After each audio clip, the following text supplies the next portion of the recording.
was actually thinking of two things. Hi, everybody. Welcome in. We are the NAT30s, and we are live from the compound. Hopefully you can hear me. Please let me know if my audio is okay.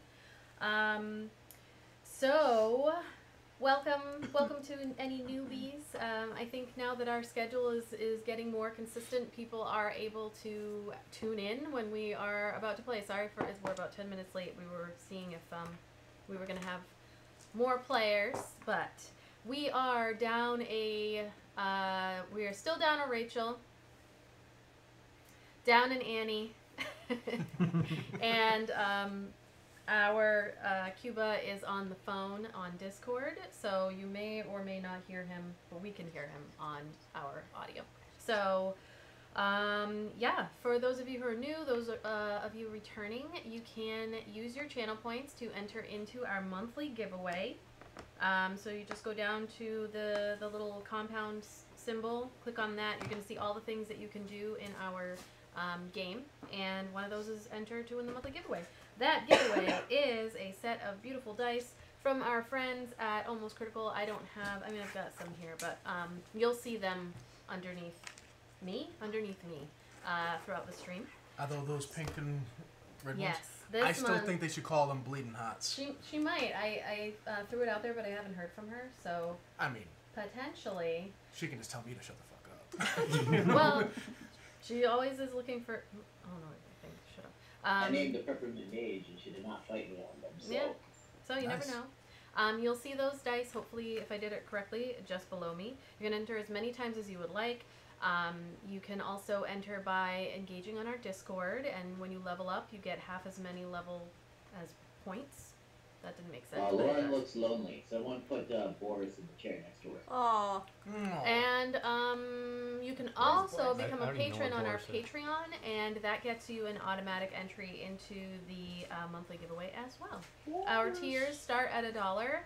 Everything that goes into the Patreon, everything that goes into the Twitch subs, and all of that goes back to getting you these beautiful dice, upgrading our stuff, and yeah, just getting better and better game going for you.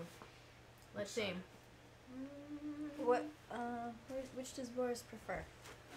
When you enter into the monthly giveaway, you also get a beautiful dice tray that you can see a couple of them are on our table. And there is a new... It's like a blow-up boyfriend. There is a new way of doing it with, I think they are airbrushing them now, so even more, like they pop even more and everything. Just say F's in the chat for Lauren's band. Been replaced. We also have a fantastic giveaway from our sponsors at BD&D. I am going to open it up. You are going to type exclamation point ticket to enter into this giveaway. Hold on, I am starting it. And you'll see it up on our screen. And when we go to our break, we will choose our BD&D winner. The winner gets to choose an item from BD&D's store. If you are a first-time winner, you get to choose a t-shirt, and second-time winners get to choose a mug. This is my BD&D NAT30s Mug Club mug with the different mugs, and you can get a prize if you get a mug, and then you post on social showing off your mug. Ooh. With your mug, without your mug, it's fine. We are going to be choosing a winner. Was that a play on words for like with your face, without your face? Or just your mug.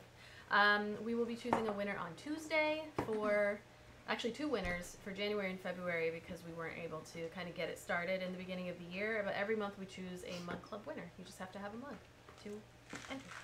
I gotta take a picture. I gotta take a wacky picture with me and my mug so you can throw it up on socials. Everybody can throw it up there. I should have Max hold it. And you got to at BD&D and at the NAT30s and hashtag Mug Club. Let's see, what else do we have? Merch. We have merch. You can go on our link tree. Yes, Annie shape-shifted, so She'll be in wild shape for this whole section. How you doing, guys? I'm Boris. Yes. Go on our TeePublic, go on our Etsy. We have stuff. If you are a patron, you get automatic, pretty decent discounts on our stuff. I think it's 30% off our TeePublic and 40% off our Etsy, so go check it out. And again, everything goes back into making sure that we have gummy bears. Very important for the Dude, game. holy shit. Speaking of, I'm gonna have some more. This game runs on gummy bears. Apparently. Gummy bears and calzones. There you go. Shadows Fairy just entered like 5 times. Hey, That's how thank you do it. That's exactly how you gotta do it. Gummy bears, All right. man. That's a new t-shirt idea. Gummy bears and calzones from the D&D font. There you go. See? I got one good idea a day. Let's see. That's what I always say. Good for I need one. to type exclamation point ticket. Okay, I don't think that we have any more announcements. Nope. So we are going to get started. We're going to run our intro and then we will be right back. So thank you for your patience while I do all of the things. I have wintertime music in my head.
I'm never throwing as much dice as like you, for instance. You're just like 15, Yeah. 48. So when we last left the Bums of Greenest, you were northward bound on Captain Larusta's, Captain Larusta Half-Face's longship, lovingly called the Frostskmmr. No stranger to the unforgiving sea of moving ice, your captain and his crew set sail from Neverwinter docks with the mission of getting you to your final destination. An iceberg described as a flattened plateau ringed by icy peaks, somewhere in the territory guarded by the ancient white dragon, Arahuthator, the Old White Death. Your first couple of days went well, but on the second night, your ship was attacked by aquatic hunters called Merrow. While the crew tried to hunker down, the Bums did their best to take opportunities as they arose to attack. Unfortunately, several crew members were speared and pulled overboard or fell victim to the lightning magic of the hunting party's leader. We rejoin you the following morning, a somber day. The Frostskmmr crew are finishing up preparations of the corpses of their fallen comrades, and Captain Larusta is kneeling down at the head of one such casualty, their body and head tightly wrapped in fabric and tied to keep everything intact. The captain places his hand on the forehead and bows his head in silence. And Zan, as you look on, this pose that the captain is in, knelt down on one knee, his hand on the forehead and eyes closed looking down, it reminds you of Tracel. In a similar... Oh shit, I have a fucking son in my pocket. Sorry. Damn. Yes.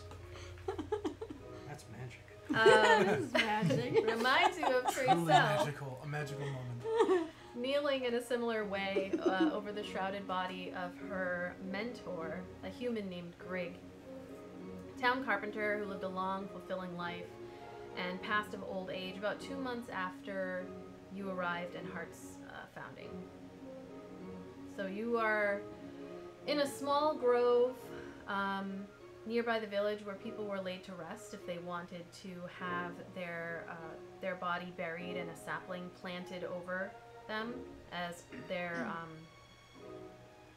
burial of choice, as opposed to cremation or some other send-off. So Trace sits there with her hand just resting on Grig's covered forehead, and her head is hanging in silence, eyes closed. What does Trace look like? So Trace is an elf, full elf, long, almost white blonde hair with violet eyes. Can they hear him over the music? Yeah, the music is like down here, so. Oh, okay. Yeah, so she is kneeling there quietly, and she just looks up at you. Says, "He was a good man. I will miss him. Some humans live far too short a time even when they die of old age." She stands up. It's never enough time. You've told me very little of your hometown. Do you have any special rituals you did to say goodbye there? Yes, we used to go out into a field and we would have a pyre, giant fire for those who passed. No cemeteries. And when we wanted to remember them, we just look at the forest around us.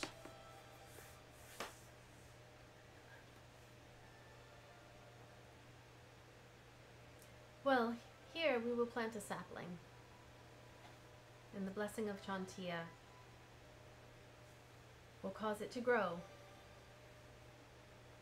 And Grig's life will provide life to the tree. And he will live lifetimes longer than he could in this form. I hope to have the same for myself when the time comes. It seems pretty poetic. It is, in a way. Well, you know how Grig liked his poems. I know you only knew him for a short time, but He had a way with words. I will miss him very much.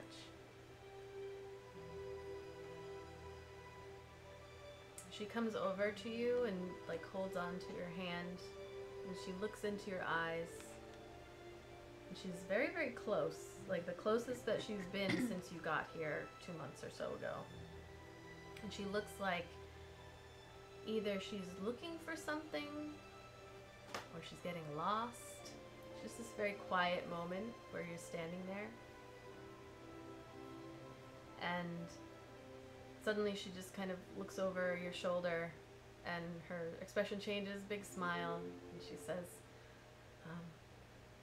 Erdan, Shava, and waves. And as she kind of pushes past you, not in an aggressive way, just moving past you, like, ugh! She just moves past.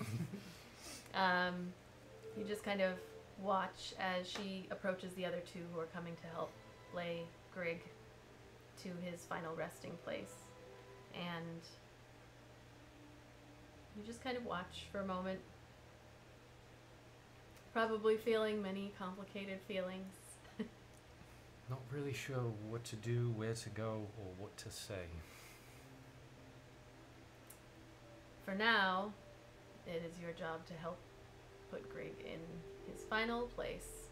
So you wait for your instructions. As you are standing there recalling that memory, you're suddenly like brought back to being on the boat as Captain Larusta begins to loudly pronounce the names of everyone who fell. Amber Angler, Cade Barrelhelm, Jabari Brightwater, Darina Benek, Tewar Welfer, Titch Tanglestrand.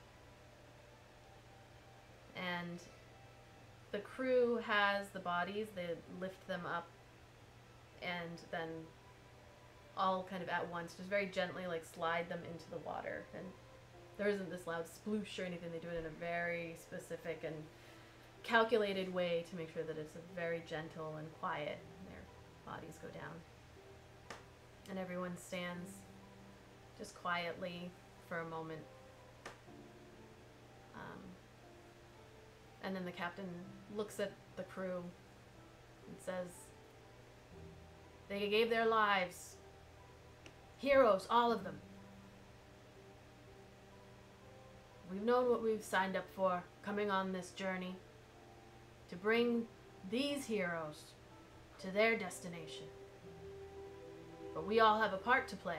Without us, they don't get there. We might not do the fighting,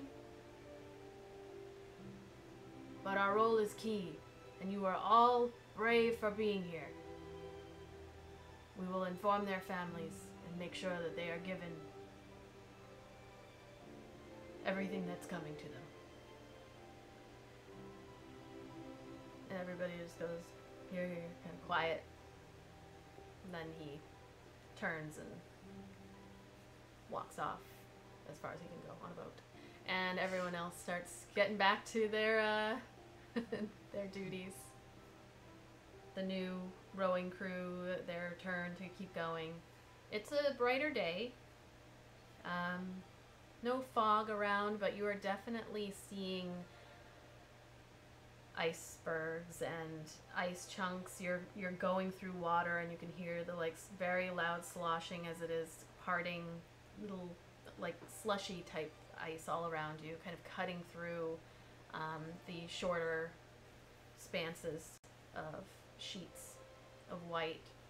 You are in the sea of moving ice at this point, and it is cold.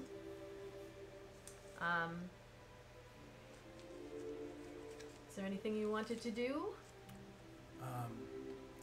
I'm going to walk up to the point of the boat where they were sliding the bodies in. Which part? They actually were kind of doing it, they did it like all at the same time. There were multiple people that kind of let them all go. Let's go to the same side of the boat. And I'll take out one of my daggers and hold it to my forehead. And in his head he'll say, just a short, toward, like to Tempest, guide, please help these brave souls find their way to the afterlife. And then out loud he'll just say thank you, and I'll just drop the dagger in, like a sacrifice sort of. Okay. When you do that, Nora Leah comes up behind you, like you feel this hand just rest on your shoulder, and you turn around and there's that tall, very husky, older human woman with the she's the one with the cards. With the cards, yeah. And she says, that card of yours, a bit on the nose, you might say. It seems so. I'm sorry for this happening. I was gonna say, you better watch your own ass then. May Palor's light guide us through this frigid darkness. Just kind of shakes her head looking at you like, It's not exactly encouraging, but we all have a role to play. That we do. Wish you luck on yours. Thank you. And my luck upon yours. Just kind of on your back. This is huge woman. It's like, thanks. turns around, goes back. See, even she's not confident that Ark's gonna make it. Anything else anyone wants to do as the day continues? Abaddon will probably be following the other tieflings around Okay. and just chatting very sillily. Yeah. Sillily. Just like chatting and just trying to be near them. Yeah. Even though she's probably being annoying. No, they the two of them actually are like, they're like this, like that you see Pyranicus. He is What was his name? I'm sorry. Pyranicus. Oh, that's a badass name. I thought you said at first Tyrannicus, and I was like, that's like Tyrannosaurus. Yay! But Pyranicus is pretty badass too. Pyranicus, like pyro. Red skin. Fire dinosaur. His horns kind of they're very thick in the front, and then they go back. I don't know what animal that is. I don't know all the different animals, but like this, up to a point in the back. He has black hair and like this big bushy beard that goes down to like mid-chest. Like a gazelle. Sure, that works. But they're not thin like that. It's like thick, and then it goes up. And his eyes like bright yellow. And then there is Erythra. I was trying to figure out how I want to say that name. Erythra. Walking around and be like, and then we found my family? Yeah, And then we found my family." It's exactly. like all day just telling your whole life story. And she is a purple-skinned tiefling. Her horns are very similar to Abaddon's, except they are purple as well. It's just this one big... Hot. And yeah, she has more red eyes, and yeah, the two of them, they're all bundled up, so you can't really see. I mean, his horns, he keeps his hood down unless it's really kind of windy. But they're showing you everything, listening to all the things. Pyranicus is like, oh wow, yeah, that's really awesome, yeah. She's gonna just yammer away. Just And Erythra, She's like, these are my people. good You know, listeners. I've never used that yelling thing. I've always been afraid I was really gonna hurt somebody. So that was really impressive. You know, the like, fuck yeah, that you did to the yeah. You're gonna yell like eat a day!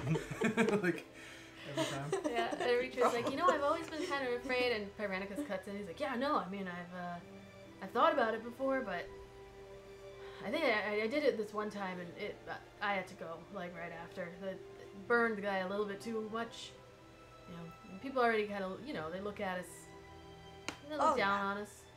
Oh, but you gotta give it another shot. I'm telling you, it just feels good screaming it out, number one, and then it's out, and everybody's staring at you, and then just the rebuke, and it's just wild. You're gonna love it. So I would definitely give it another shot. Oh, yes. Pyranicus is like, yeah, I feel like I need to come up with like a good word, maybe. Like, I don't know if you just say what's on your mind in the moment, and it's just like that rage, or if it's like, you have like a word that you say and you scream it out. Like in the moment when I did it to that guy in the bar, I was just angry, and they just come at us. Depending on where you are, not so much in Neverwinter, but down in Waterdeep, Baldur's Gate, and yeah, it burned like half his face, like clean off. It was not. Dude, that's awesome. I mean, he it was deserved more- it if was he's more coming than after you. It was more than I was planning. It was more than I wanted. Well, he'll never do it again, that's for sure. Yeah. Or he hates us even more, and we'll do it, the next. Oh no, I didn't think of it that way. Yeah. And Erythra just kind of like pats him on his arm. It's like, you can't stop the things that are gonna happen. It's just, I would Like- give him a hug. oh, thanks. But that's what, you come down the open sea here, everybody's kin in the water. Hello. Oh. Oh, thank you. Pizza has arrived. Away with you! Dude just asked me if I watched the Super Bowl. I'm like, was I supposed to? Away with you, foul beast. Pizza. Thanks, buddy. Thank you. That was our delivery guy. There's pizza here now. They're gonna be smelling it, and they're starving. You can eat if you want to grab. You want me to I get it can't for eat you? on camera like that. Okay. Nobody wants to eat on camera. I'm So disgusted. We'll just Same. wait till this starts to turn into like Island of the Flies when we all start getting really hungry. And we start He's the tackling first to people. break, right? My bet's Pass me on my bid. we got scared, but also a little bit. I was like, "Is that Annie?" I know. When I didn't Yeah. hear anything, I was like, "Could it be?" She did text me. She messaged that she can't make it. Oh, okay. All right. So, yeah. So just kind of hang out with them. They show you the ropes literally and figuratively. As mentioned, nobody on the ship gives any trouble to any of you. No second glances or anything. These people have all been traveling together. Maybe not for years, some of them, but it's all family. All family on the water. So they don't like resent us for what happened or anything. Is your point? No. All these folks, as far as you are aware, they don't know necessarily the details of everything. It's need to know, but they know that they are here to help you get somewhere. They know that they're in the Sea of Moving Ice. It is dangerous. Some of them have been here before. Not so much Buckets. He is very quiet this day. Buddy Buckets. Mr. Bucket. Yeah, he's very quiet and just kind of going about his day. But everybody knew what they were signing up for, and Captain LaRusta has half a face. Just make sure that nobody's like looking over their shoulder like those No. motherfuckers over there. No. If anything, had it just been them without some trained folks, who knows what could have happened. So, anything else anyone wants to? I'll just help around the ship, whatever's needed. Anything cleaning up or. Are there any dwarves to convert to the faith? Actually, there. you have, there is, you already met this dwarf, Durak, Rock Harvest. He's actually a dwarven, he was formerly a baker, and he's the one who helped you all get that Exeltis wine, that like really special wine that you can only rarely find because the family has gone under and everything.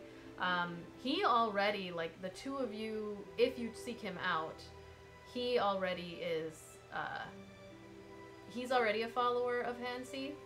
So, and he knows who you are. So the two of you, like he comes over, and wants to know more about like what you've been up to, because he heard about the Brewbottle clan and what happened, and the Rock Harvest clan. We would be there if you needed us. He might not be able to respond to me with children, but Yeah, sorry, I'm like making oatmeal. So I don't get you with tails, lad. Of me oatmeal. and you do. Both of you regale each other with tales. He tells you about all of his baking things. You know what? He actually tells you that here's something he tells you. As you get to talking, Derek is like, yeah, down in we heard that you got hooked up with the Loafbeards. Very, very lucky, those Loafbeards, to have you all. They weren't doing so good prior to you all coming in. I don't know if you knew about that. But being a baker in my former life, they just could never come up with really unique recipes. They're just kind of doing all of the things that other people could do better. They were having a rough time, rough going. But brew bottles come in. You've got your ale, your mead. You really, I hear Veer Plains is doing very well since you came over with your very special brews. Just saying. Sorry, with dinner in front of this kid. Lucky, Loafbeard's got very lucky having you come aboard. Capri Sun. It's actually not. It's the other off-brand. Kool-Aid Jammers. It's the organic one. Oh. It's a pouch of wine. Kool-Aid. I was gonna say Kool-Aid Jammer is about as far as you get from organic. So. So you all chat. I am going to Sorry for the terrible role playing. I am going to have you, the three of you, morning, afternoon, night. Can you roll me a d6, please, each of you? 6. What? Alright, morning should go first. Morning. How's the morning look? A 5. All right. So this morning of your third day, you continue on. It is nice, sunny but cold. You see icebergs as you go along, but nothing that catches your eye. Like there's one moment where you're all there and you see Abaddon. You're looking out. There's bunches of people looking out as you're just rowing along, and you look off to your left, off to the west, and you see this something coming towards the boat in the water. It's large. It's far off, but you can almost see like a You big. put a dice down immediately. I was like, oh, here's the initiative dice. Okay. You see like it's like a fin sort of that's like cutting through the water, and it's coming your way, and you're watching, and you're about to like raise the alarm when, as it comes forward, another much larger mouth just goes, Ooh, cool. and it disappears. Like you see teeth and this huge, like you have no idea how far away this thing is, but it just kind of like, and then just goes down in the water. You see this like after about Always a bigger fish. 20 seconds, you see this large tail come up and then just goes down into the 20 water. seconds? Dude, that is... It Wow. went very I slow, was gonna but say, yes. 20 seconds of it going by is... Uh-huh. Holy shit. Yeah. And you just kind of watch for a moment, and then Eritrea comes over to you and just like gently places her hand on your arm and is like, yeah, I saw that shit too. That was crazy. Yeah. Yeah. I think we're good though. I think we're okay. I'll go let the captain know. Okay, good. Let him know. We should probably keep more eyes out too. I'm just gonna I'm gonna keep watching and making sure. Yeah, good call. that doesn't. I'm gonna do a lap. Yeah, that's Do you want want to come with me? I'll go tell the captain first, and Okay, yeah, we'll I'll meet you. definitely- We'll do some laps, and we really got to keep an eye out. There's some big stuff out there. yeah, it's pretty bad out That's here. really bad. Yeah, That's I'm really gonna go bad. tell him. Okay, I'm let's gonna go. tell Let's go together. I'll go with you. All right, let's go. Yes, go tell the captain. He's like, oh yeah, we should be fine. Afternoon. That was funny. We both put our dice down at the exact same time. We're like, all right, we're fighting. Captain's like, oh yeah, that's just a sea snargle. It's also a 5. Fine. Okay. Yeah, you guys continue on the afternoon. Also, quiet. Not much going on. This is how you want it to be. As the hours tick by and nothing happens, everyone feels like good. There's a little bit of tense. You know, some people are a little bit more anxious than others, just waiting for another shoe to drop or something. But the day goes, and night. Oh boy. 6. I thought that was from this angle, it looked like another 5. Yes, whew. Yeah, the day turns to night. I'm gonna use my big tongue. The magic sound. You, as the sun goes down and everybody starts on their watches and everything, you begin to come up to this large ice floe. And the captain comes up to the front there, and Karish is standing there, his half-orc second mate. And they both like lean in talking to each other for a little bit, and then Karish turns around and goes, "Oh, hey! Tonight we don't have a choice. We have to lift up the boat, bring it on land. This is too far. Crew, we have to walk it across. Good sea. To the other side. Given that it's night, we should stay on the ice. Set up camp. let's get going. And so before the sun begins to set, the crew, you like come up to the ice. A bunch of people get up off of the top there, and they begin to pull the boat up. With 35 people they are able to lift it, and that's the point of the longboat. So they, longship. So they start bringing it across the ice, and as the night begins to fall, they just kind of put the boat down, and you guys begin to set up camp on the ice for the evening.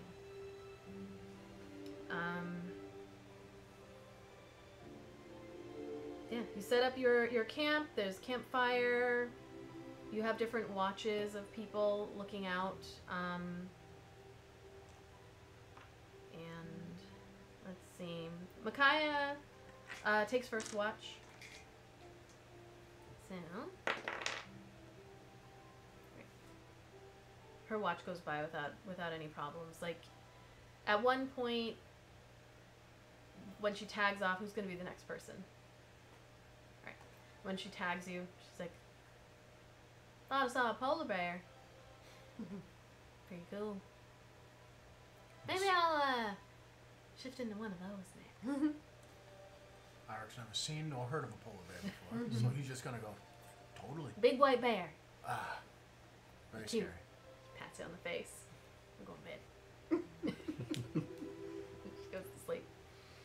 All right, Arik, roll me a perception check.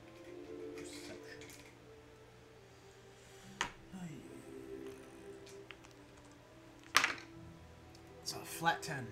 All right, your watch goes on. No issues. It's a quiet evening, quiet night. There are several other people who are also watching. Like, there's shifts. It's pretty quiet in terms of like the camp is not loud. People are keeping it hushed, and there's a campfire, but it's not roaring or anything. You got to get close. You're trying to make as little noise and be as inauspicious as possible. So, who's next? I'll go next. Okay, roll. Me. Oh, you want to roll a perception check? Okay. Do you want me to do it? Yes. Because I don't have anything up. All right. Let me see here. Here, how about you go next? Why don't you roll, and then I'll have Abaddon goes next. So you go ahead and roll. Oh, I got a 1. Oh shit. Okay. Yeah. That was a 1. What happened? What's wrong with these dice? I was gonna say the What funny did you thing do? is the last time I used that set of new dice, I rolled all like wicked low too, so don't feel bad. Interesting. It's because they don't. I know. Imagine I waited. No, we don't have I feel any. bad. I got a 3. We don't have any of our good, fun karma Yeah. Yep. in them yet. That's why. Yep. We need to put on our dues with these new dice. So Abaddon, as you are watching out, you have, most of you have dark vision. So like looking out there, you see kind of at the edge of your dark vision this shape just sitting, not moving, humanoid, out in the, like, just out on the white nothing. And as you step a little bit closer, just a little, to just squint your eyes and look, you can see the shape of what appears to be like an old man, just hunched over, human, We'll kill it now. long gray beard, shaved head, wearing like wearing furs, but not as much as you probably should, and his head is not covered. And as you like step and look, he goes, "Child, come close. A riddle, I say. Oh. If you guess it, it'll brighten your day." We'll definitely kill that motherfucker. It's the same guy that had threw a riddle at me that I had no idea. And he's like, Oh, were you here for that? I don't know. "No, Oh. I don't think so." He's like, "Come, come." Just gonna look behind her a little bit and then go closer. Don't feel bad. It's the same thing I did. There's a creepy old man out in the middle of the woods? Yes, please. Let's chit chat. You might have gummy bears. I know, right? So you go over to him. Does he have and a shiny new red bicycle? Maybe some puppies I can look at? I don't know. he's, Why am I the only one that would attack this man? Because you are an old man. We're all young and impressionable and cute. he's sitting there, crisscross legs, and his eye. As you get closer, you can see that he actually is. It's like white, so like it doesn't appear that he can actually see. And he says, "What is running around Waterdeep, but never truly moving?" Aren't you cold? What is running around Waterdeep but never truly moving? I don't know. Like, can I go ask my friends? No. I'll be right back. Do you want to come with me? No. Running around Waterdeep, but never truly moving. Well, nothing. That's a stupid question. You're stupid. It goes, disappears in a puff of smoke. I Which really catches. like Abaddon because she answered that 3 times. The first answer was, "Aren't you cold?" The second was, "I don't know." Would you like to come with me?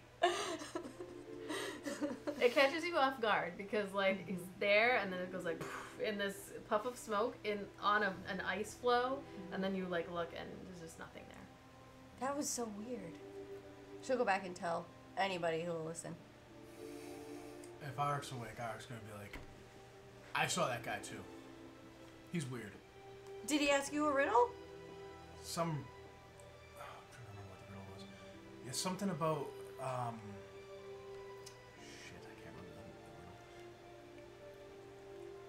riddle. It was something about time. I don't remember what it was, but I bet he has some cool prizes if you get the riddles He had a right. strange riddle for me that I didn't understand. He asked me what about Waterdeep, but I don't know what he was his riddle? talking about.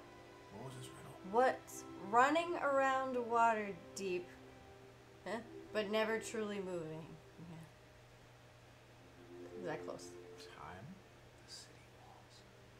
Damn it! what was it? The city walls. Is that right? Oh, fuck. I never would have guessed that. I'm an idiot. Zan whispers as it is like half in his sleep as you say it. You hear His eyes are closed and he just goes, "It's the walls." the city wall. And you're like the shitty wall. Well, I'm sure we'll see him again, so don't More worry too riddles. much. Yeah. He just poof disappeared out of nowhere. Did the same thing to me. One day, maybe you'll get a prize. When he asks Zan. Yeah. Not when he asks us. All right, with a 3, Erdnot, the next up. Your night actually goes very smoothly. Like you're listening in on this, and hoping that your night will be quiet, and it is. Excellent. The morning comes. Oh, Zan, did you already roll? No, not yet. Okay. Perception. Oh, that's a 9. Okay. Yeah, no, you have a quiet evening as well. It's very welcome to not have to worry about anything. Like as the sun begins to rise, there's like that tension, just kind of that anxiety a little bit. You look out and you can see like seals kind of making their way, flopping and going down into the water, but there's nothing. Can we eat them? They're very far off, but you could try. They're very fatty. Seal meat's very fatty. Yeah, you've been catching fish and stuff. Like as you got people working on food for you, so. Do like most normal animals exist in this world? And so this is like kind of our world. Like I think I asked this actually a while ago. So like orcas, great whites, everything that exists in our world plus other like more fantastical animals. Yep.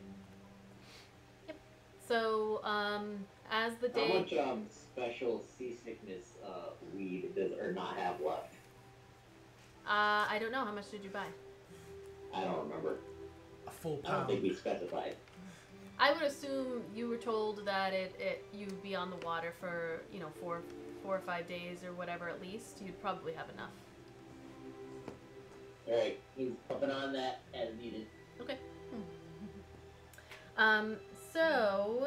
As the sun begins to rise, the crew lifts up the boat again. They gather everything up, and you guys begin to continue on. It's about like a half a mile of trekking across. Everybody's looking out. There's a bunch that have to lift, and then the rest who are keeping an eye out. Nothing accosts you on the ice this day. And you head into, at the end, just gently put it back in. Everybody gets into the boat, and you continue on your way. Morning, noon, and night. Morning. 6. Yep, a D6. 4. All right. Your morning is good. Nice. Very quiet. The captain actually at this point, he kind of lets you all know, like, we are in the sea of moving ice proper. Keep your eye out. We'll all be looking for the berg with the plateau and the icy peaks. Keep an eye out for ice hunters too. Humans, dwarves, gnomes. It's a tribe. They live around here. They don't bother anybody. Just they might be good for information, if anything. Understood. Don't cross them. That's how I lost half my face. He turns around, goes back. That's like the second or third story he's told us about his face, right? Alright, noon. 1 and noon and It's night. a 1. Okay. Alright, I'm just gonna put that there. Well, it's a. Doesn't mean that it's a fail. Doesn't mean it, but It always like it's like if it's a 1 or a 6 in that situation. you never know. I turn it on, it comes out of the sky, picks up a hack. The sky goes black as an ancient white dragon descends upon you. So, the morning goes by, and then as the day progresses, sun is higher up in the sky. It's another sunny day. The captain is very happy for not having any kind of crazy weather to worry about while you're up here, but he warns you that it could change at any moment. And as you are floating by, somebody yells out from the boat to look off to the east, and you look over and you can see a bunch of humanoids running across an ice floe, and they appear to be pursuing some seals that are like going across as well in front of them. That's like the way you did it with your hand is like the way they do that across the ice. So these humanoids are like very warmly dressed. They have a combination of furs. They've got hoods on. They look like their clothing is a mixture of like bone. There does appear to be some like metal in there. It glints off, the sunlight glints off as they're running. Their weapons are very, even from this distance, you're getting like closer as you go, mishmash of things. Like there are bone weapons, there are swords, and it's just like lots of different things. And they're running across, you see human shapes, like height, smaller shapes that probably maybe gnomes, halflings, dwarven shapes, larger ones could be half-orcs, just a variety of shapes, and they're running across. There's some communication on the boat, and the captain approaches your group and is like, we could try to communicate. Noralia, she speaks their languages. Uluik, something like that. You can... I think it's a good idea. Aye, you said they may be able to help us somehow. Maybe. We try to steer clear. Friendly enough, usually, but you don't want to scare anyone. We trust your judgment, Captain. Alright. Turns around. Noralia! They start to steer the boat a little bit closer. As you do, you see you've been noticed. It's not like there's all that much to... there are ice caps, there are little icebergs and stuff, but you're a boat out in the middle of nowhere. So, as you start to get closer, they notice you. They've been attacking these seals and getting what they need. Half of the group continues to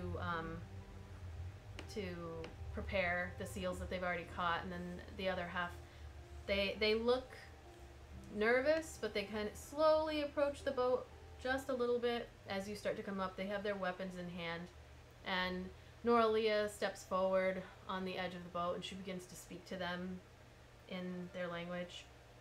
They don't respond all that much. They look like wary and a little bit annoyed. They are looking at each other, looking at your group. You can't understand anything they're saying. The captain understands a little bit because he's been up this way. And he, as she's speaking to them, and then she turns to him, is like, strange, they're usually more friendly than this. Something's not right. They want us to go back. They said that they don't want to talk. They've got to get back to their home before nightfall. So, I don't know. And the captain's like, yeah, not really like them. You know, we keep away from them, but they're friendly. Not usually so standoffish, I guess, once you do communicate. They never attack you or anything, so don't worry about that, anyone. They should be fine. And as Noralia and the captain are chatting and they're looking at they yell something, the hunters yell something amongst themselves, and then they just kind of like looking back at you, run over to the thing. The rest of them, there are about 12 of them, they pack everything up, and then they get on their kayak, and they start heading away towards the northeast. So they just paddle off, looking back at the group, but then just going. And Noralia looks at you all and is like, yeah, not really like them to do that. Usually we trade, at least. You say this is strange behavior from them. Yeah. Much more friendly, usually. Strange. Maybe they know this guy's a bad omen, too. I'm just kidding. Ar's he's gonna do his best to inspect his boots, looking down. And the snow falling. It's not snowing yet. I think we're all right for now. You're a good kid. You're a good kid. Thanks. Do you know where they live? I see them paddling out. I guess that way. Is that are they paddling out? You said northeast in front of them, so that they would be paddling farther out to sea. So, you all are on the western side of the Sword Coast, and you're up in the northern part. Oh, I'm sorry. Yeah, so the east so would they're be towards heading land. Okay, I'm sorry. into the glaciers and everything. Like they're heading back in there. Mm-hmm. Yeah. Wish them luck. So, you just continue on heading. The captain's like, well, we should probably head in that direction. Right. So you head off in the northeast, following them but not chasing them. Alright, nighttime. 2. Okay. The night goes without a hitch. There is no problems.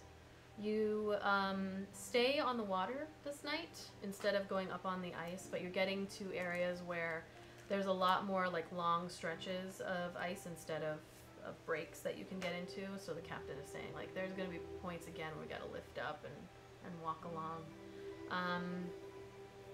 Alright, so the night goes fine, actually. Day 4.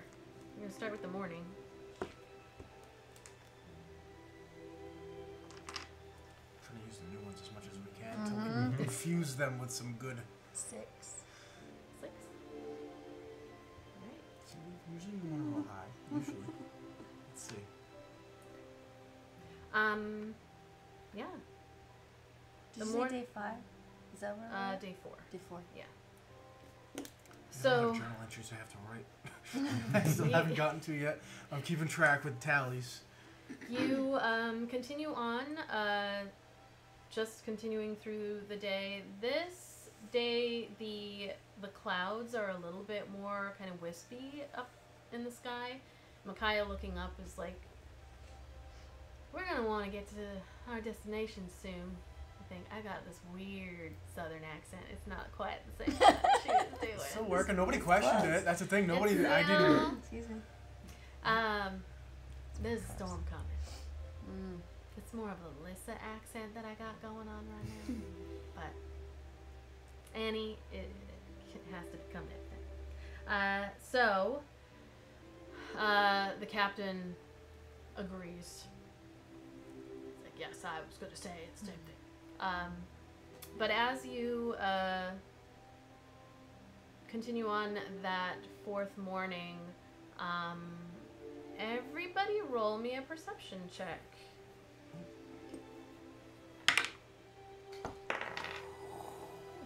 That's never a good sign when Zan rolls low, and that's a 6. I still am higher than you, though. Of course, I wouldn't doubt it. 8. Luckily Eight for for you, Sam as well. did Erdnot roll? If not, that's okay. Because Micaiah suddenly, as the day goes on, she's looking up at the sky, and then she looks up, I think that's it! And everybody turns We to could have look. all missed this if we all We rolled just would've low. We just Circling the ocean. we just get we just pass it completely. And where's the I adventure got going another now? 3. You got a 3? Yeah, I got a 3. Christ, if we all missed that. Oh my god. And you look The off North in the Pole. distance, and not too far off, you see a large iceberg plateaued on one side with icy peaks around the edges. And everyone kind of like looks at each other. There's kind of like, hey, like a little bit of clapping, like, hey, we made it, but also like, ooh. Yeah, like, dude, it's real. They don't know exactly, you know, what you all might know necessarily. They know about where they're headed and that this is territory that is already spoken for. But Micaiah looks at you all, and you all look at each other like, okay. And the captain says, all right, well, let's go around, see if we can find a place to pull the boat up. And you begin to make your way around. Eventually, As you hear the wing beat. finding an area that you come around, and you can see this area where there's a couple of boats that are pulled up, but then also a graveyard of bones of various sizes, some that are huge, others that are smaller, and these boats just pulled up onto the ice. And everyone, you begin to head in that direction to pull the boat up in that spot. And the kayaks look like the ones that you saw the hunters go off in the day before. And I think that is where we will take a break, because there's food here, and I know people want to eat it, so... Seal meat. Seal meat. Type exclamation point ticket to enter into today's BD&D giveaway, and when we get back from our break, I'm going to say 6 o'clock p.m. Eastern Time, we will draw our tonight's giveaway winner, not our monthly giveaway. That you can still enter into. So, let us do that now, and we will see you in a moment. Or 20 moments times 60. How many rounds of combat?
everybody. We are back.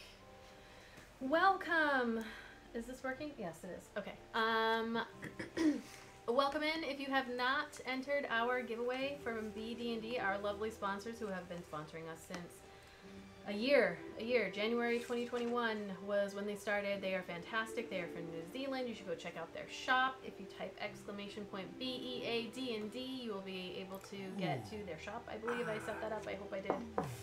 But if you would like to enter our giveaway for tonight, just type ticket, !ticket, and you will be entered in. It looks like we have 5 people who have entered this time, so that's pretty good. Usually we have 2 or 3. My hair is totally lopsided today. Hey Falcone, it's !ticket now. Yeah, sorry, !ticket. I can't like make it a BD&D thing because we switched over to Compound and there's new. I'm not using Chatbot. It's a whole thing. So !ticket to enter. I usually have a little guide up at the top, but there's so many buttons to press. I can't keep track today. So I'll give you a few more minutes, a few more seconds to enter. If you wanted to, Beluga and a Falcone. Get in there. Get in there. !ticket. And that is our only giveaway for the day, but you can use your channel points just like you could over at the NAT30s stream to enter into the monthly giveaway. So please do that as well. And I am going to close it out. For those of you just joining us, thank you for the raid, the Role Players Guild. We have missed you, thank you so much. And we are down in Annie. Cuba is listening maybe at this moment. Yeah, it's 6 o'clock, so he might be getting the kids ready.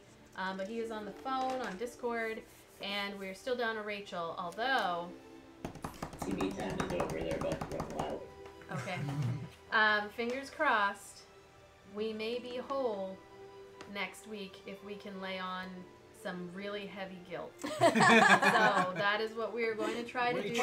Make us whole. The gang may all be together if the universe... First time in 2 years? Over 2 years? What was it? March? In person. March 2 years, really? It was March that we started, so it's almost 2 years that Almost we 2 last years played that in all person. 7 of us have been in the same vicinity. Yes. We've had 6, but we've never had all 7. Yeah. This It's is gonna be close. like Captain Planet. All When our we're powers all combined. excited here. Yeah, we're all gonna come with an actual fucking Tiamat. We're like, when our powers combine, Tiamat comes clawing through the fucking thing. Adventurers! Right from underneath the table. Alright, I am going to close Like, this that's my giveaway grandmama's for table. BD&D. So, !ticket if you wanted to jump in there. Gonna give it another second or two because there is about a 15-second delay or so. And I want to make sure that everybody gets in there. So !ticket if you would like to enter today. And I'm going to close it. Closing the giveaway now. I really like the color of these guys. And we are going to draw a winner. It's going to pop up in the chat. So, congratulations to the Role Players Guild. Hey! Thank you for rating. See, you And get then things when you winning. hang out with us. Get cool So, stuff. Role Players Guild, you know the drill. You can message me. If you don't have a mug already, then you get to join the mug club. It's been a while, so I don't know if you have a mug, but, you know, message me on the Discord, and we'll coordinate and get you your mug. And if you don't know, if you are able to get a mug from BD&D and join the mug club, then monthly we are doing another giveaway. We just give shit away to everybody. We are choosing one mug club winner per month who goes on social media and posts a picture of their mug. Does not have to be this mug. Please post a picture of this mug, though. It can be next to your mug. And tag BD&D, tag the NAT30s, and hashtag mug club so that we see it and we know, and then you get entered, and then we choose a winner on the 15th of each month to get a little something special for your mug. And we'll just send it straight to you because we've already sent you a mug and I know your address. I know where you live. So, alright, Beluga does not have a mug. Hashtag Beluga Brigade. Beluga Brigade. You will get a mug, because I know you already have multiple things. So, Can I get the dates of those last 4 days, by the way, brother? we return The dates, I saw you had your thing. to The last 4 days that we've had. Oh, I'm not sure what day it is anymore. I believe we left on the 15th. I can let you guys know. Oh, yeah, okay. All right. Well, Yeah. So because I I think it's still like have, it's I have either 4 the journal 19th things that I have to or make now, and I Oh. will do them. I promise, and I will get them to you if that's something that you want to post. You do your thing. But let me know. I just haven't had a chance with sickness, babies, work, you know how it is. Yeah, sure. But I want to make them because I want it to be a thing for every long rest, or at least every like long rest where something happens that the day of. I'll make a journal entry and then give it to you, and I can put it in my nice little journal thing. Yeah, sounds good. And then someday when we're rich and famous, and all of our friends are rich and famous, we'll auction it off. You heard it here first. I was gonna say, I wish. All right, so That's from the chats for my hope and dreams. my giveaway work? Pets all lives. It is still there. Okay, so on the deck of the Frostskmmr, as you come around, you see the large iceberg that rises from the sea. It sort of forms this floating island of sorts. The portion of the berg that is above the water appears roughly triangular in shape, but a little bit curved on the corners. The plateau portion of the iceberg rises more than 100 feet above the water, and the jagged ice peaks that are around the edges add another 200 feet above that.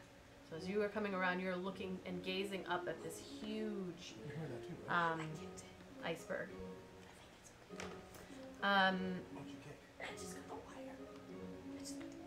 What It's happened? fine. Nothing. My foot just got stuck. I heard, in the wire. I heard something that sounded like something falling. I was like, oh god, It I'm sounded not like gonna people everything over here, and I down. was like, oh god, the propane tank.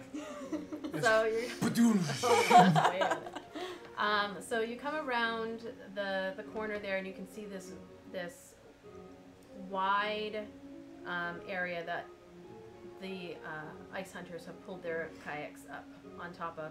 It is approximately 60 feet across, and it rises up a few feet above the water. Like you can't just like pull up. It's you gotta get up there. And as you're looking at it, you can see that it is littered with these enormous bone and like scraps of creatures, cracked bones. And you do see like a set of ribs that arch taller than anybody who's on your ship at this point too, just on the shore there. And as you get closer, Micaiah, looking at all of the bones, she's like, those are whale bones. Definitely. Some huge seals as well. Probably giant seals. And the captain is like, I was going to say that. Poor half-face. These hunters, do they hunt whales in their canoes? Captain LaRusso looks over at Nora Leah, who's just kind of been hanging up near the front with you all. She leans over a little bit and looking. You guys are probably a good 50 or so feet away from the area. And she's like, hard to tell from here, but could probably get up there and take a look. It's a bit big. Could happen, might last them a while. They caught one.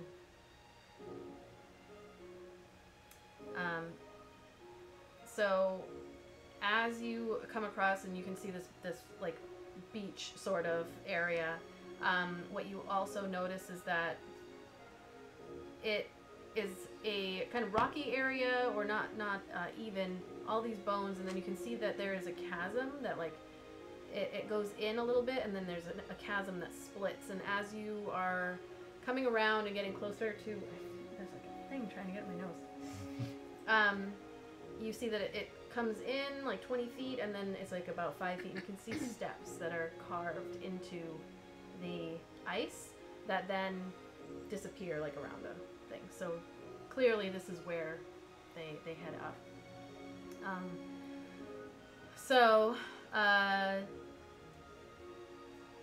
Let's see, the captain... Nice. Oh god, iceberg. Catapults. Iceberg. So, iceberg. Why didn't I think of that? Damn it. If I'm the captain, is he just close by? Just Yeah, he's right where you all are, because now you're at the end here. I'll turn to the captain and just ask him, so what's your plan? Are you going to stay here? Or are you going off shore? I don't know if would be the term for this. Yeah, I'm gonna stay here. This is where we drop you off. I don't really want to leave my ship down here unattended. So, problem is, you guys have any way of speaking to these folks? Got any Erdnot might be able to. book smart folks around? I don't think that you do. Typically, it's a wizard thing. So if Uncle Ari was with you, well, I was gonna say, tongues or Unfortunately, we were hoping to use your Noralia? yes. She just is standing there. She's got her arms crossed. She looks over at the captain. She's like, looks at each of you. Down at Erdnot. Arik is gonna give her like the I am so sorry. She looks over at, she's like, yeah, I'll do it. I want an extra 50 gold up front. Not a problem. Done. Make it 75.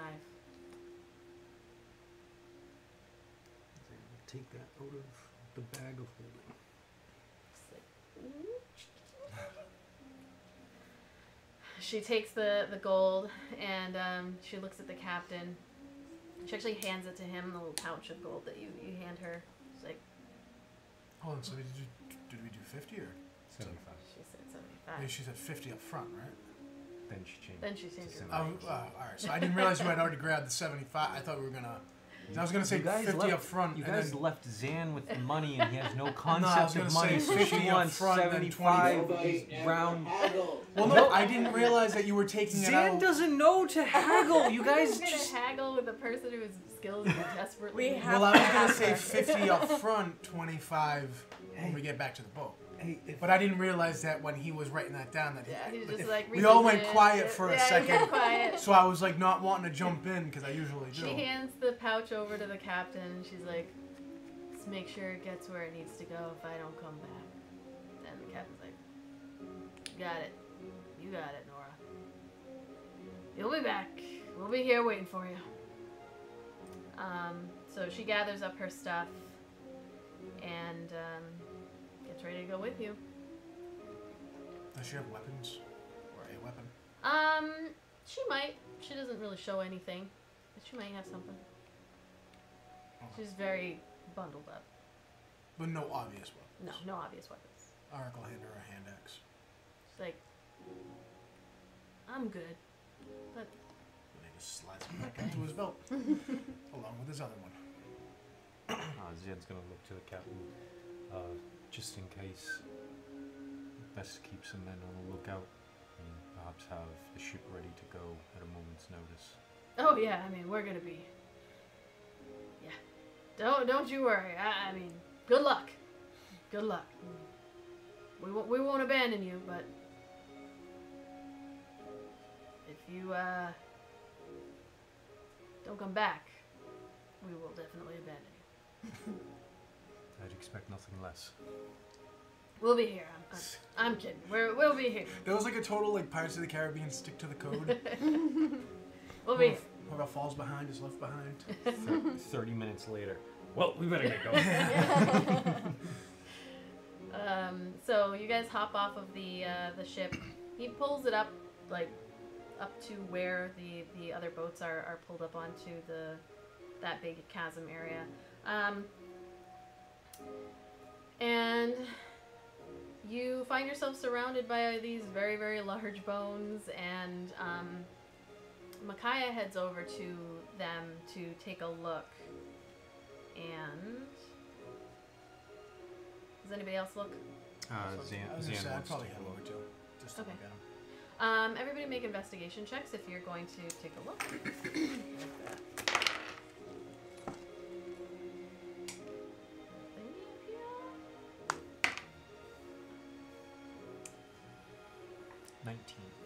9. 15. All right. So, as you're inspecting them, between Abaddon actually and Zan, probably Erdnot as well. I'm just gonna give him the benefit of the doubt, having known quite a few creatures. You begin to discover that you're going along, and you can see definitely some areas where there appears to be maybe like tools that were used. But on the larger bones, and some of the smaller ones, you see tooth marks. Large tooth marks. Not, you know, even shark teeth. These are huge. And there's definitely a gigantic predator that has eaten some of the creatures that are remaining. I wonder what here. that could be. Fishermen didn't do this to the whale. Not at all. You see some humanoid bones as well. Some of them that look to be maybe half orc, some human, maybe some elvish. It's hard to tell. You're not all, you know, forensic scientists, but those also have the same large tooth marks in the bones. So the ice chasm, as it goes in, it kind of like splits the cliff face, and as I said, there are those steps carved into the stone, and it's about 5 feet wide. Pretty easy to climb up to the top of the plateau, which is about 100 feet up. So, but it kind of curves and goes around. Nora Leah just looks at you all like, lead the way. San will take point. You take a final look back at Captain LaRusta, who's there watching you all, and is like, you're gonna do great! You're gonna do great! They're not coming back! Good luck storming the castle! Think it'll work? It'll take a miracle. Yep. So you head up the carved stairs. It's a very easy walk up, and clearly these are used fairly frequently. So you head up. And as you get to the top of the plateau, you can see that it is not level. The ground is uneven. I mean, it's a plateau and it's flat, but it's not level. The ground is fractured by narrow ice chasms and divided by rills and snowdrifts and ice ridges. Some of them are taller than you. Some of them look like they were sculpted by like sea spray coming, and some of them are smoother on one side, jagged on the other. Ow. The ridges. As you come around, once you emerge onto this plateau, you see immediately a row of 10 corpses that are frozen into a wall of ice. So as you come around, they're just right there. You see 3 individuals that appear to be maybe human. Erdnot would immediately recognize, and Nora Leah also like pipes up. She's like, these ones are wearing the crest of Luskan, which is a city that you would have passed but not seen it. It was off to the east. To the north of Neverwinter and the south of Host Tower, where the Arcane Brotherhood is. Not that you've been there, but just that's where it is. Is that the pirate city? That's where the pirates are, yeah.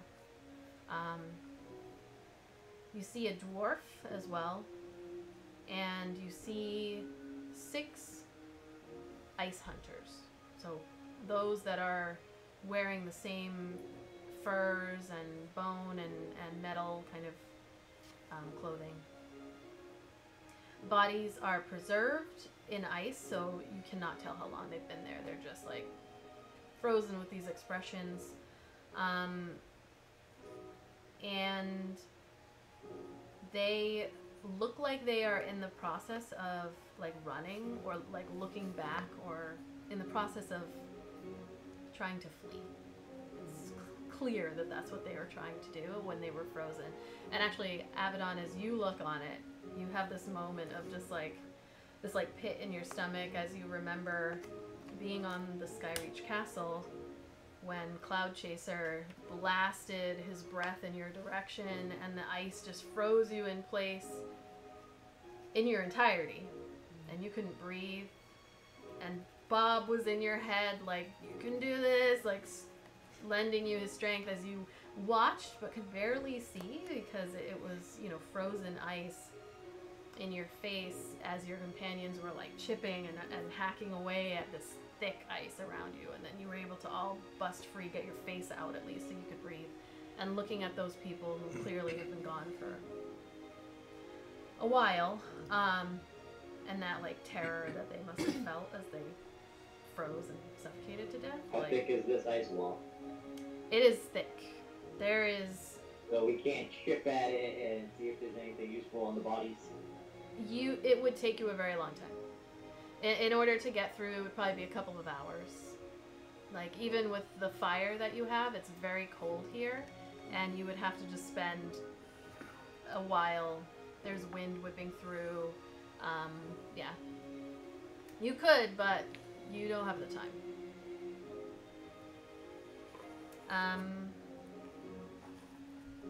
So as you come around this corner and these figures are in this state of perpetual terror and fleeing, it opens up to what appears to be a village. It is sheltered in the center of this iceberg, and you can hear like the wind is whipping most of the time as you're here, but it kind of goes off of the drifts that are around, and then it swirls down in there, and you can hear it though around. You look and you can see that there are about 20 structures that make up the village. They're divided between snow block shelters and that look like similar to igloos, and then these double-walled yurts that are made from seal skin stretched over whalebone frames and, you know, other bits of animal hide.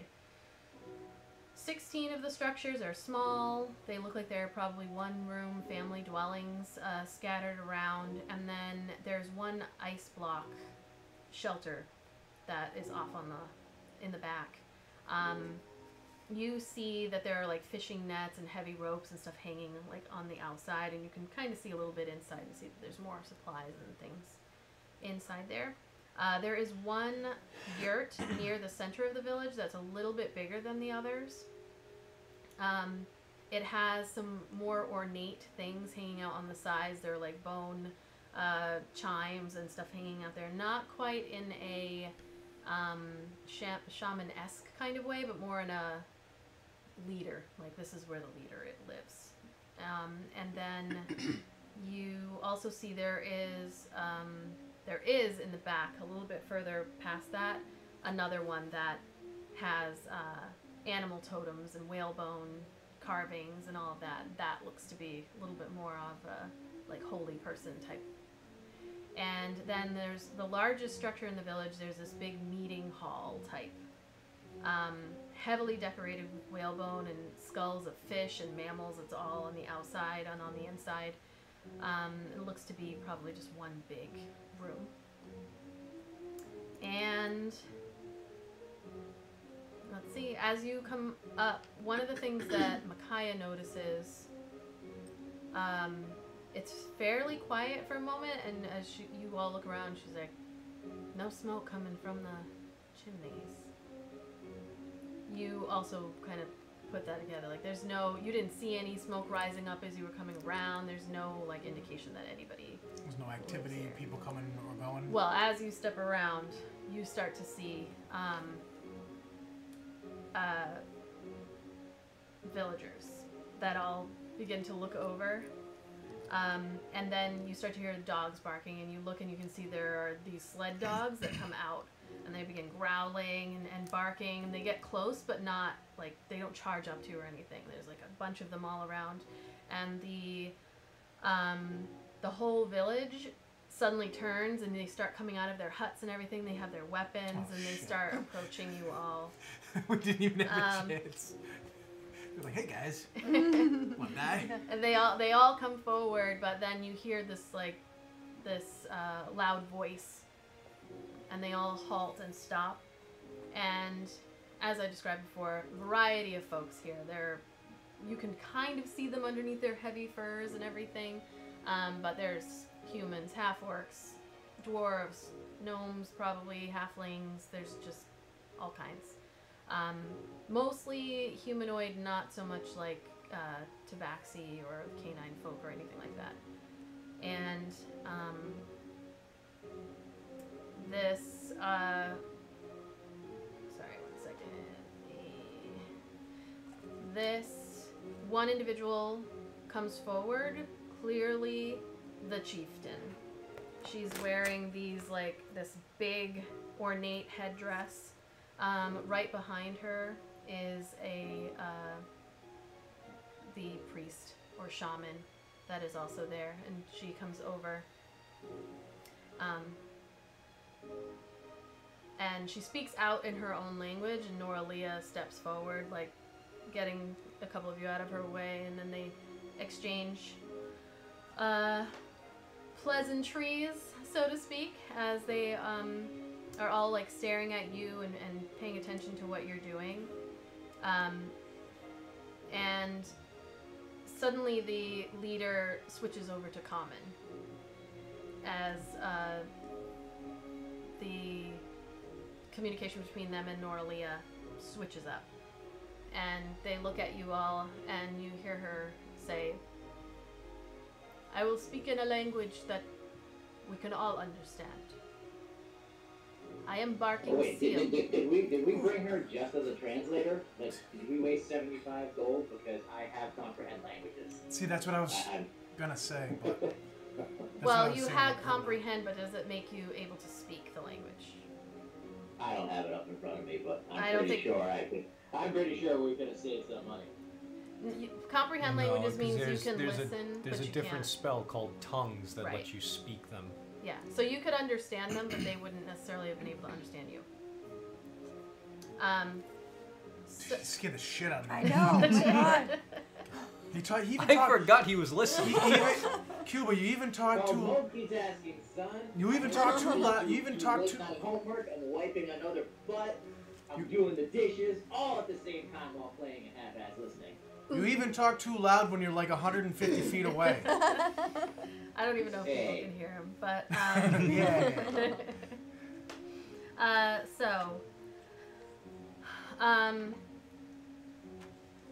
So she, sorry, that totally threw my, I'm like, whew. So she looks at you all and she says, "I am barking seal. Why have you come to," I am going to try to say this word, Oya Vigaton? Nice. We have come here looking for someone who's been lost, a researcher. Check my notes. Maccath. Thank you. There we go. Maccath the Crimson. Maccath the Crimson. Aric's actually going to lean forward and whisper that. That's canon. He's going to...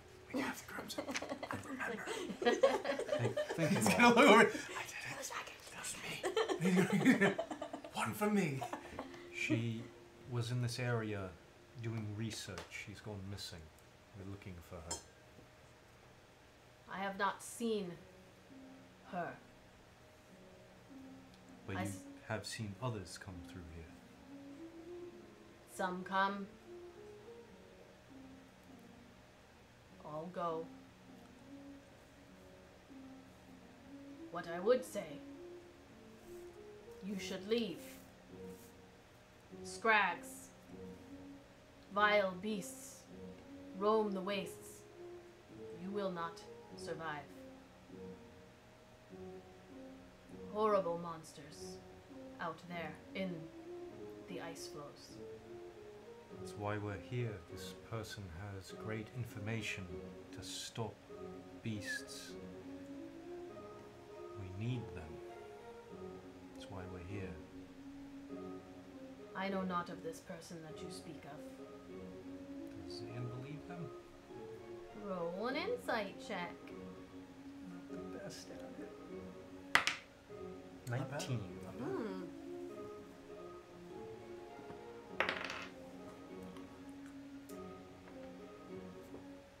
So while you're watching the chieftain speak, like she is standing there, she looks to be a human, a little bit taller than some of the other humans that are there. She's got like this dark, almost like chocolatey kind of skin. Hard to see, but like that big headdress with the seal head over. Behind her is the shaman, who is wearing like not enough clothes for how cold it is. Not that they're naked or anything, but just like they are like epic here with their midriff showing and everything. They're another human. What was that? That was somebody. Someone redeemed Feed Lenny. Feeding Lenny. And they have I just thought it was going to be like that asshole. some kind of paint here on their face. There's 3 lines going down. They've got white up here. It's all white on their face. And clanking seal bones and some bones of creatures that you have not come across before. And the look on their face is what is kind of giving it away a little bit. And you see them kind of look off to the side, and the members of the tribe begin to kind of circle around you a little bit more. And they're like frowning and they're like speaking to one another.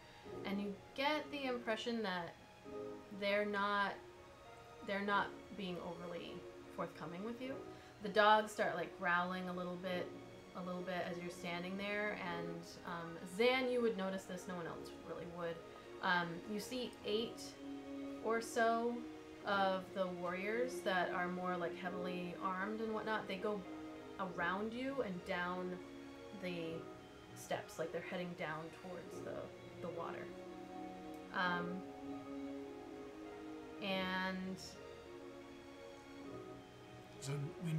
And Nora Leah. So nobody saw that? Just only him? Zan. Well, Zan did, and then Nora Leah kind of leans in. And she's like, this is highly unusual for them. They are not usually this armed when I've spoken with them in the past.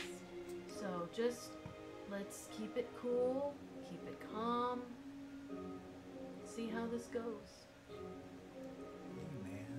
Keep it calm. I can understand we are strangers here. You know nothing of us. But I give you my word, we are here looking for someone, and we're trying to stop dangerous beasts.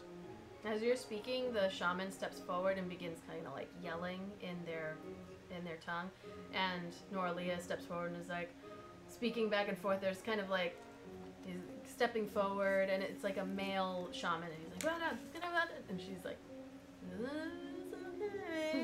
and her hands up and everything. She like leans back to you all, and she's like, they want us to go. Everybody make a perception check, actually. Nice.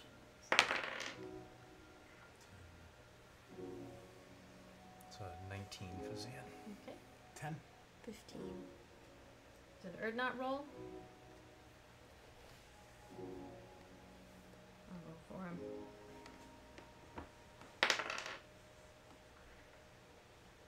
Erdnot, are you rolling or no? It's fine if you're not. I'm gonna find you. I'm gonna find you. I'm I'm gonna find you. I'm gonna hurt you. So you standing there next to Micaiah, actually you kind of, she nudges you slightly, and you both, like, and then she does a little, and you both notice that there are several of the villagers in the back that are kind of slipping off and going into the meeting hall, the big yurt that people attend. You see them go in there, and like the flap that covers the doorway there just is closed, so they're just slipping in. So Noralia is like, I've calmed him down. They're telling us they don't know who we're talking about, and you sure that this person came up this way, or? Yes, information is very reliable. Perhaps, and he looks towards the chieftain, perhaps then if you haven't seen this person, perhaps you could see another thing that we've been looking for. Very large, very old. Ancient white dragon. One capable of freezing people standing still. She looks at the shaman next to her, and she speaks something to him, and they kind of whisper to each other, and she turns and she says, "This is Bone Carver. He witnessed that which is called the Old White Death, torn apart by frost giants not a year ago. That one is dead. You see his bones scattered across as you entered on the shore." What? I know we don't look it. We are not from here. But those were not the bones of dragons that we crossed. She steps forward. She says, "You call me a liar as you walk into my home? I have spoken nothing but the truth since I have gotten here. Can you say the same in front of all your people?"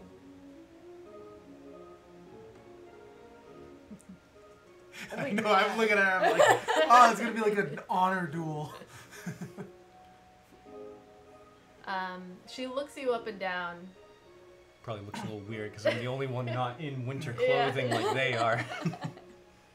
She says something to Bone Carver, who's standing next to her, and Nora Leah kind of like leans in. She's like, "I think she thinks you're some kind of like snow demon or something." Sam will pull his hood back. Which may or may not be helpful, but yes, pulling your hood back and revealing your like elf ears, and then she turns to her folk there, and then out from behind this large half-orc individual steps forward, and she turns back to you all with like a smile, and she says, "This is Orca Heart. I propose a contest.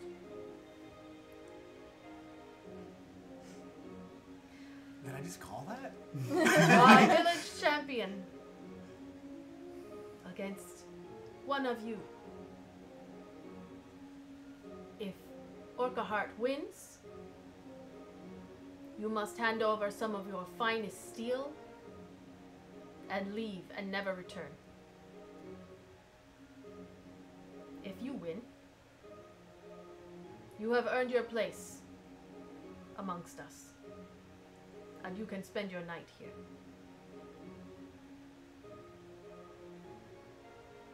And Bone Carver will answer your questions."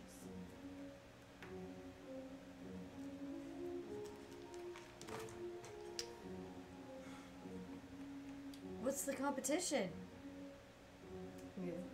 This half-orc steps forward, like, like steps forward and is like full furs, covered his head, and then he just goes like, pulls it off, and he's standing there, chest bared, smile on his face, and why don't I have his stats? Tickle bite. Gonna have an ice cream eating contest. Is the Piggy best pies. I know you ever get on. Hold on. Let me see here. It says that you fight him, but it doesn't tell me what it is. It's going for him though. Where are his stats? Don't know. So he stands there, chest bared. It is cold, and you're like, oh shit. He's got like scars across his chest, just like little dreads that are very, very tightly done on his head there. Hold on, Orca Heart stats. What the fuck? I didn't even pay attention to the fact that they didn't give you the stats in the book for this. First thing that comes up is Rise of Tiamat missing stats.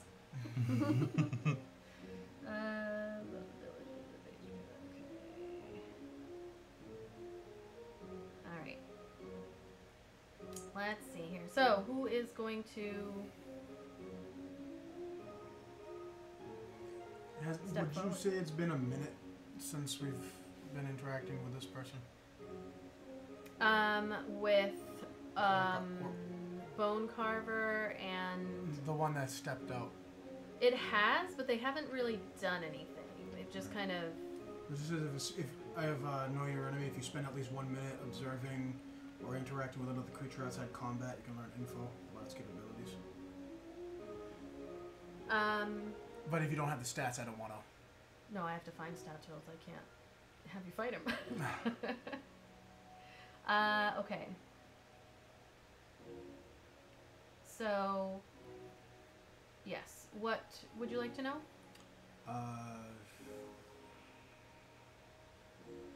We'll say AC and HP.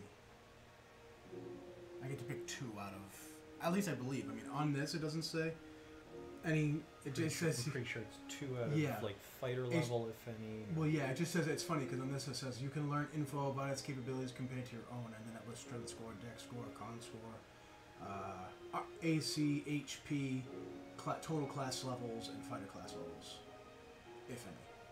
But it doesn't say like pick 2 on this. Stupidly. So AC is 16. What was the other one you wanted? Just HP. How many hit points do you have? How many hit points do I have? 95. Okay.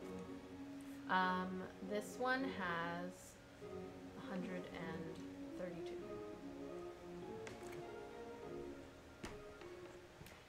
So he steps forward. He's got 2 spears, one in each hand, and he turns around to his people and he was like, "Ah!" And there's like a different plethora of like different types, and like yeah. And oh, I think I gotta do this. As he turns around, he's like, yeah. There's a whip of wind.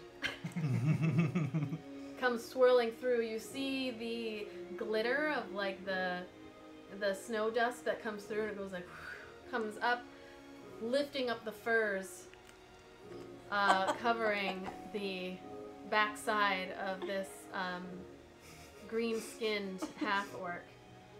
And as it does, you all can't help. You never can help. But notice. You keep it classy. It's perfectly sculpted. Like something out of a Roman or Greek museum of statues. The little like dimples on the sides, just perfect. As he stands there, clenches it tight real quick as he's ah. Ooh, it's silly. Ooh. And he goes, and then gently rests against. And Micaiah is like, oh. At least we didn't get the whole fruit bowl. Nope. You know what I'm saying? Like dangling his from thighs behind. are so thick that you can't see past. There's no thigh gap. Yeah, there's no thigh gap to see that. Chafing. So, I'm pretty sure I owed that one from back when we were on NAT30s channel. That was so a good one. Yeah. That was the perfect timing. I could see it in my head. He didn't even notice, which is didn't care. most impressive. Like, the ass itself is impressive, but then the fact that there was no flinching, it's like, nothing. Just, yeah. Loves it. Well. So, he turns back around and Barking Seal just kind of nods and looks at you. Let me talk it over with my companions very fast. Of course. So, looks like Who wants to take this one? I think, even though what they're saying is a fair fight. Can't hear you. Oh, sorry. I can't hear you. We're whispering. Siege even, whisper. even though it seems like they're asking for a fair fight, there's something up. I think we need to keep our eyes open. Need to keep our eyes open beyond just what they're showing us. I'll fight them. Are you sure? Yes. Eric's gonna look over at Erdnot. Erdnot's not there, but he's gonna say to Erdnot, do you think you could give Zan some of that magic that you do? Which magic? The bless. Yeah, bless him. Hold on 1 second. You sure about this, Zan? Erdnot would take this dude, but he's not there to do that. 'Cause he's Well, fighting kids and Eric flowers. would do it, but he's So, fought yeah, every you can give- you can duel give some so magic. far. Hold on. Before you do that, fucking what's her name? Barking Seal, as she sees you all talking it over, she steps forward and she says, "No aid of any kind will be given to either combatant, or they will forfeit. Damn. It must be 1-to-1.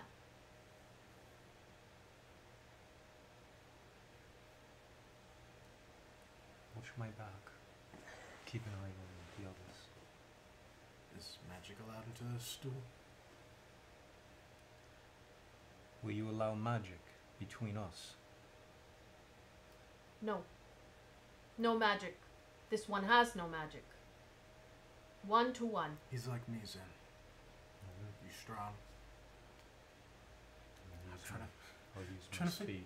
I'm trying to figure out how to phrase how much HP he has. Obviously, you know now, but like in universe, how the hell do you do that without just being like, by the way, this guy's strong? We all know that Zan can just run away until the dude's tired. Maybe. I would have just jumped in, but it's like I've done every one-on-one type duel Dude, fight. hey, you all have different skills. So Yeah. he's standing there like. I want someone else to shine with that, like fighting like that. Zen takes his hood off, seeing the man standing across from him, takes off his jacket as well. All right. Oh boy. You hear the He's- like a bunch of people start laughing.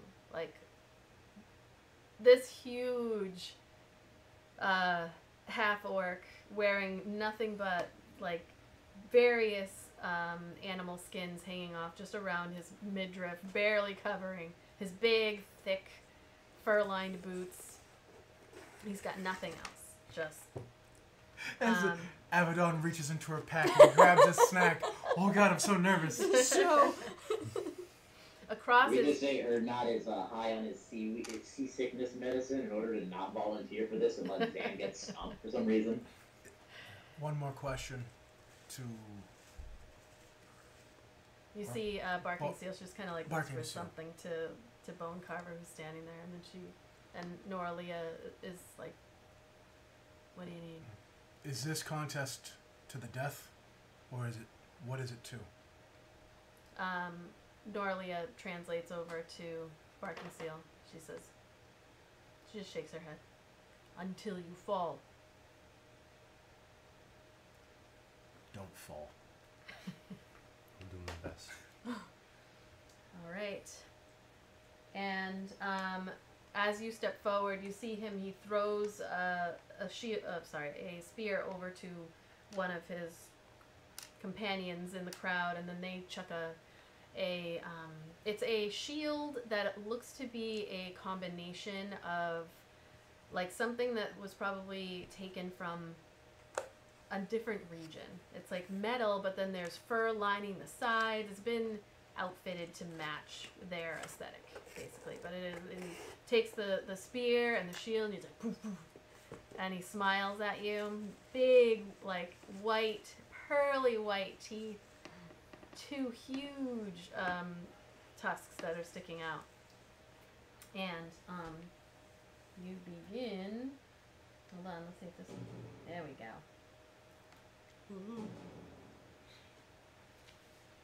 Consider this a test for Kane. So, I'm going to set this up over here, actually. This is a good, Man, really we might have. It's not that I don't believe in Zan at all. I've seen Zan do some crazy shit, but he's got half the guy's HP, so I'm like, fuck. I just didn't want to jump in and be like, I'll do it, because I always do the big one-on-one fight. You know what I mean? You fought the first night with Sign Rep. Yeah, but I feel like that's the shit that I always, and I didn't want to. You know what I mean? A one-on-one. This will be exciting. A one-on-one duel against a bare-chested person that's from Zan's backstory. I mean, it's too poetic. One-on-one fighting. Oh yeah, I was gonna say from Zan's backstory. I think a mini that I have that would be perfect for this is probably being painted right now, so. I just wanted to give somebody else the, you know. Listen, Abaddon wants to jump in. I was thinking Abaddon would just be like, hey, guess what? I know. I don't know how. She would just step back and just be like, fireball, sorry. I kind of had a feeling because I was even now looking through. I'm like, maybe I could do something, and they wouldn't Right. notice. But Sorry. I'm just we were like, gonna fuck, get we're caught, cutting we'd be off like fucked. half your repertoire. You know what I mean? Oops, I'm right behind you. I'm sneaking in between. Sneak. Snake. Sneak. oh, in between me Oh. and the guard there. What? Yes. Alright, so I'm going to get rid of this boat. No! Oh, here, let's move all of you. You know what? Actually, this will be a better one. No, we'll use a different one. Let's rip this boat up. Oop, sorry. Oh god. Oh jeez. Trees. I think it might have. It's just tape, so Oh, it's okay. no, It's but fine. I'm It's ripping fine. the boat. Whoa. Wow, that is some solid Yeah, tape. That's this supposed sure to be it's supposed to stick again. There we go. Maybe I put it down too hard. Thank you. So, you're like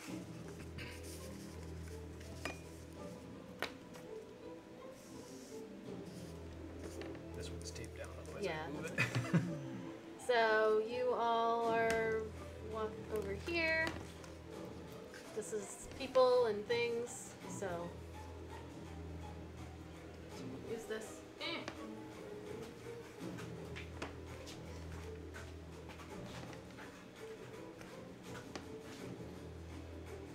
Okay, Zan.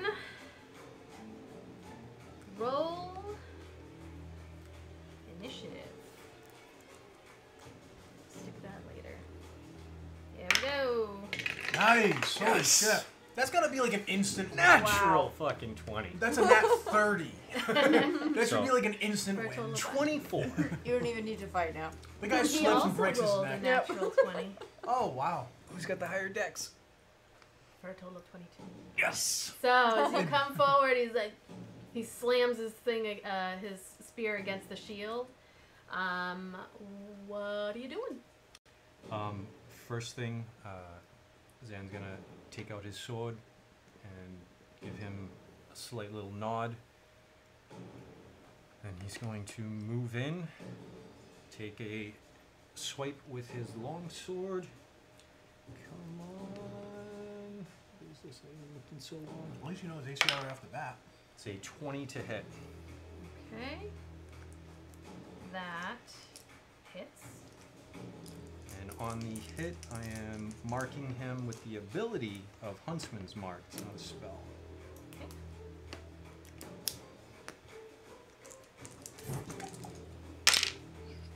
Okay. I got like Excitement. I know. And so first one is 14 points of damage. Okay. 12 is slashing and 2 is psychic damage. My Okay. hands and feet numb suddenly. Come And forward and what do you do? He's standing there with his shield. so Zan starts from behind, takes a big swing, following all the way through with his sword, Okay. Strikes against the side of his arm there. right into his next attack, which will be following up with a wheel kick. Okay. Oh, that's not good. That is 13. Alright, that does not hit. So as you slice and then you go to swing your leg around, he just like uses the shield, bashes out of the way. And for bonus action, I will use patient defense. Okay. So all attacks are at disadvantage. Alright, so as he sees you right there, he is just going to I don't know why this is twice. Oh, okay, good. He is going to very quickly, he just lunges forward and makes 3 attacks with his spear. It is some of the fastest that you have seen. That is a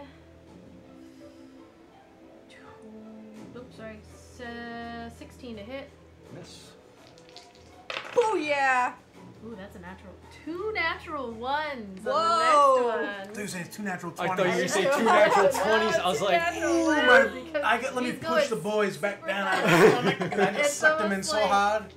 It's almost like watching, like he's moving super fast, and you're like pairing with your sword, and then It's like Dragon Ball Z, when they like cha cha cha cha cha cha cha cha.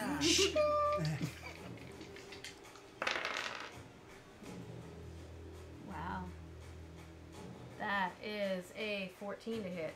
miss. And you see him like as he gets really frustrated. He's actually gonna. He is going to. Sorry, move closer here. Just kind of moves around you, and that is going to be the end of his turn. Before Zan goes, can I take a look around like the crowd just to make sure that nobody's either leaving or preparing like an ambush? I know we're supposed to be locked into this contest of honor type Zan thing, said keep a lookout. but try to make sure that maybe like nobody's readying crossbows, nobody's like trying to like weasel their way out to go get more people or anything like that. Yeah, make a. I'm gonna say. Nothing I'm good at. Make an insight check. 17, just a flat 17. Hey, welcome in, Raiders! Thank you for the raid. Thank you. You are in a great time, actually, as we have a duel happening. One on Thank you one. so much for the raid. Duel. Thank you in the for heart the of the raid. cards, Thank Zan. you for the Nobody follows. gets a Yu-Gi-Oh reference. We appreciate it. So sorry, what was that? A 19? 17. 17. I wish it was a 19. Looking around, you don't see anybody who's moved. Everybody seems to be pretty much sticking around here. Bone Carver and Barking Seal are right up at the front. They're like with you, but like right there, and they're just kind of standing, watching, not paying attention to you all. But they're Nobody right like there. leaving. I know that you said before Not at people were this going time. into a hut or something. Yeah, no, not right now. Everybody who's there is enthralled. He's gonna keep that lookout going like throughout the whole thing. So I don't know if I should roll each time or if this is just gonna stay the same. I don't want to waste your time. If you're watching, yeah. I just don't want to waste your time if there's nothing that's gonna happen. All right. What are you up to, Zan? Zan again, gonna follow through with his sword. Okay. Oh, that misses. What was that? That misses. Oh. It's only an 11. All right, an 11. You follow through, but he just kind of smiles and then knocks it right out of the way. And he's Almost gonna like he's toying with you a little bit. follow through with a front kick. Okay. Oh, another 11. Oh, Shit. man. He smiles, this big, like, toothy, tusky smile at you. And I And will he says something in his language, but you don't understand what it patient is. defense once again. Okay. He comes forward and he rushes forward and then tries to do a bash with his shield against you.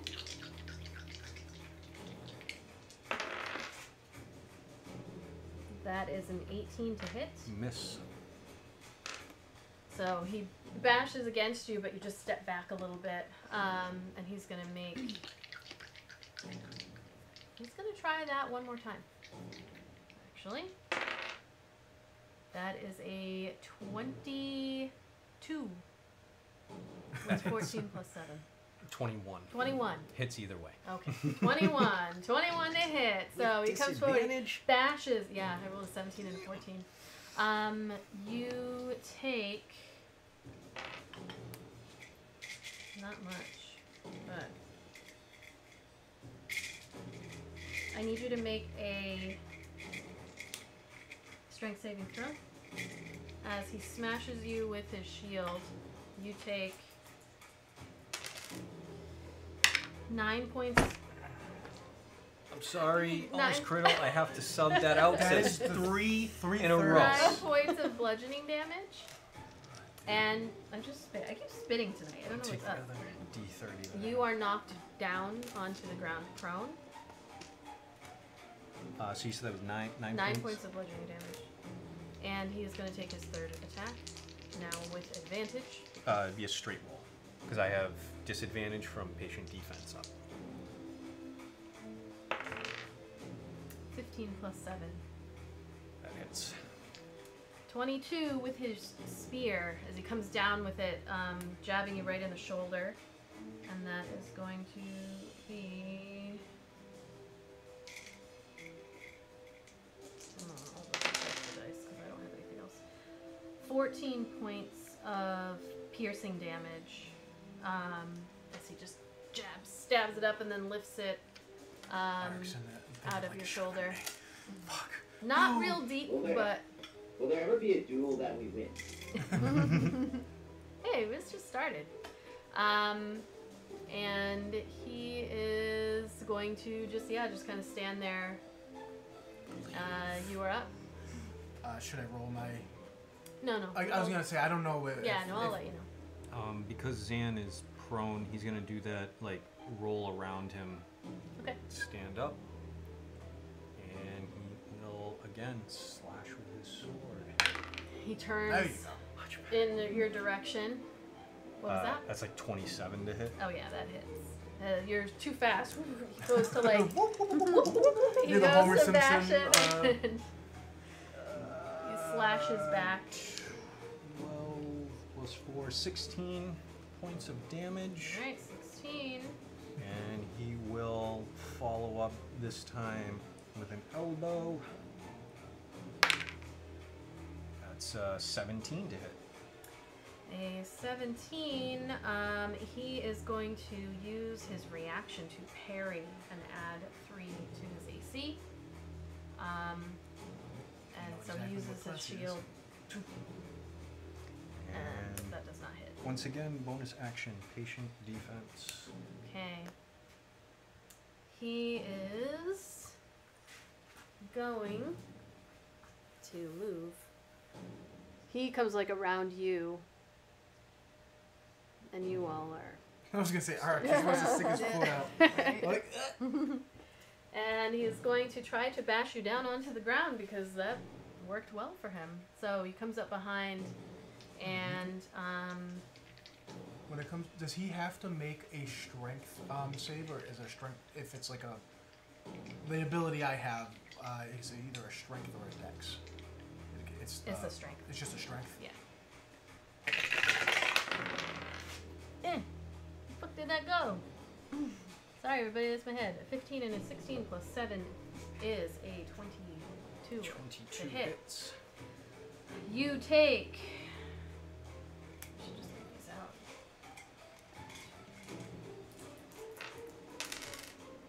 You take 7 points of bludgeoning damage as he smashes into your back again. I need another strength saving throw. The shield.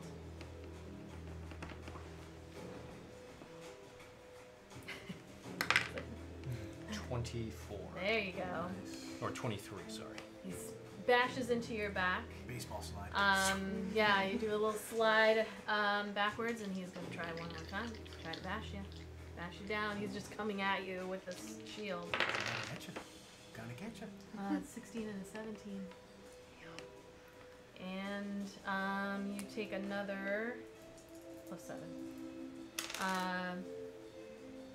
9 points of bludgeoning damage. He's just smacking into you with all of his force. And I need you to make another strength save. 18.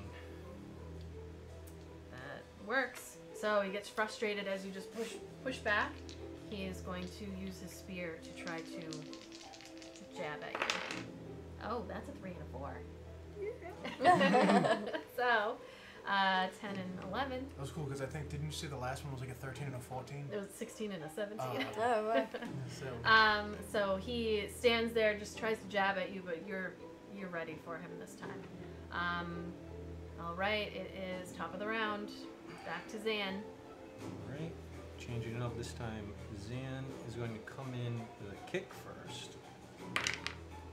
That's a 25 to hit. That hits. Just kind of like kick at his knee. 6, 7, 12 points of damage for the first one. Okay. And now he will follow up with a straight up and down with his sword. And this time he's actually going to go versatile, two-handed. No, he isn't. Never mind. Keeping it one-handed. Alright. Natural one. Natural one. So you kick him in the leg. He kind of buckles down a little bit, and as you go to, you were going with your sword. Yes. He's still paying attention to your sword arm, though. As you swing it down, you just king out of the way. And patient defense once again. Right, and he is going to try to bash you right away. 20 to hit. That is a miss, because Zan used an unarmed attack. His AC is 21. All right, he's going to try to bash you again. He's trying to get you down on the ground here. Oh no, that is a 12. And oh no, as he pushes forward against you, and spear attack. That is a 10. So Miss. you just keep dodging out of the way as he's going after you there. You see Bone Carver and Barking Seal they're standing there, not with hardly any expression. Other people are like, yeah, whenever their guy lands a hit, which hasn't been much, but top of the round. All right. You got this, Zan. This time he's going to go with a low kick. All right. Take those legs out. The balls. 27 to hit. Right in the green balls. Do it. Punt. Orca Heart knows better. He guards those balls. I don't know, he's only wearing fur. He doesn't guard him from the cold. It's 10 points of damage for the first attack. Right. Kick snow into his balls. Up under the fur. Second attack with his sword. Oh, Oops. shit. I don't know if that counts. That hit the minis, dude. That was interference. Wow. I'll let the DM make the ruling. No, it was an intentional Yeah, roll. so that's a natural 1. And Zan is out of key points, so But he just whacked somebody. Oh, he God. is going to attempt to headbutt him. That is a 20-something, 24 to hit. All right. That hits. Sick. A headbutt. I don't have that yet. Oh, I thought you did. That's another 8 points. Okay, come up, just kind of like a little jump. All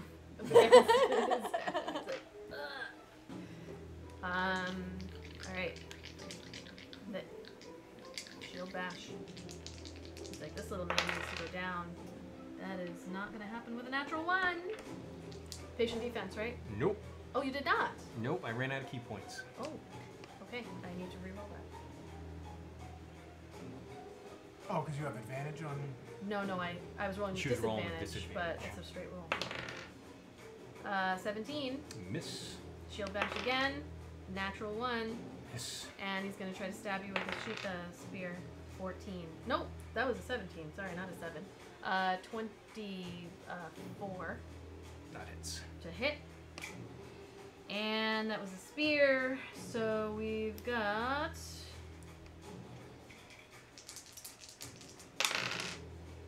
9 plus 4, 13 points of piercing damage. And stabs into you and then stands there waiting. You see, see like a little smile across Barking Seal's face, and then she looks over at Bone Carver, and Bone Carver just kind of nods in approval. You done good. Alright. Back to the top of the round here. Alright. Going in with the sword. It's 18 to hit. He's going to use his reaction to add 3 to his AC again. So you... To add 3 to his AC? Yes. Parry is very nice. His parry. Why did I think parry didn't add to his AC? I know at least for the class. I thought it took 3 damage off the... Not for this.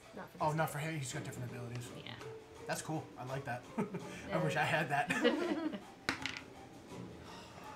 Oh wait, I think that still hits. That was 9, right? Yep, 18 to hit. Yep, that hits. So you try for the first one, but he just knocks your sword out of the way, but being so fast. This is an unarmed strike. Okay. 6, 7, 12 points of damage, and bonus action, gonna follow up just like 1, 2, Okay. one after another. It's a 19 to hit. That hits. I'm gonna jump up in the air. Superman, the GSP Superman punch. Oh, the George St. Pierre Superman. It's 7 more points of damage. Alright. I don't think so. See, I didn't know shield bash was a thing. Remember we were talking about it for a while?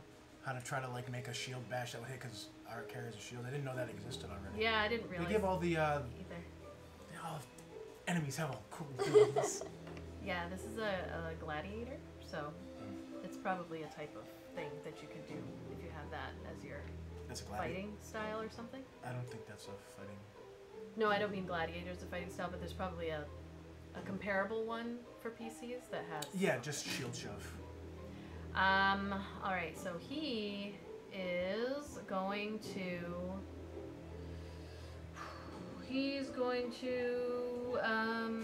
He's actually gonna...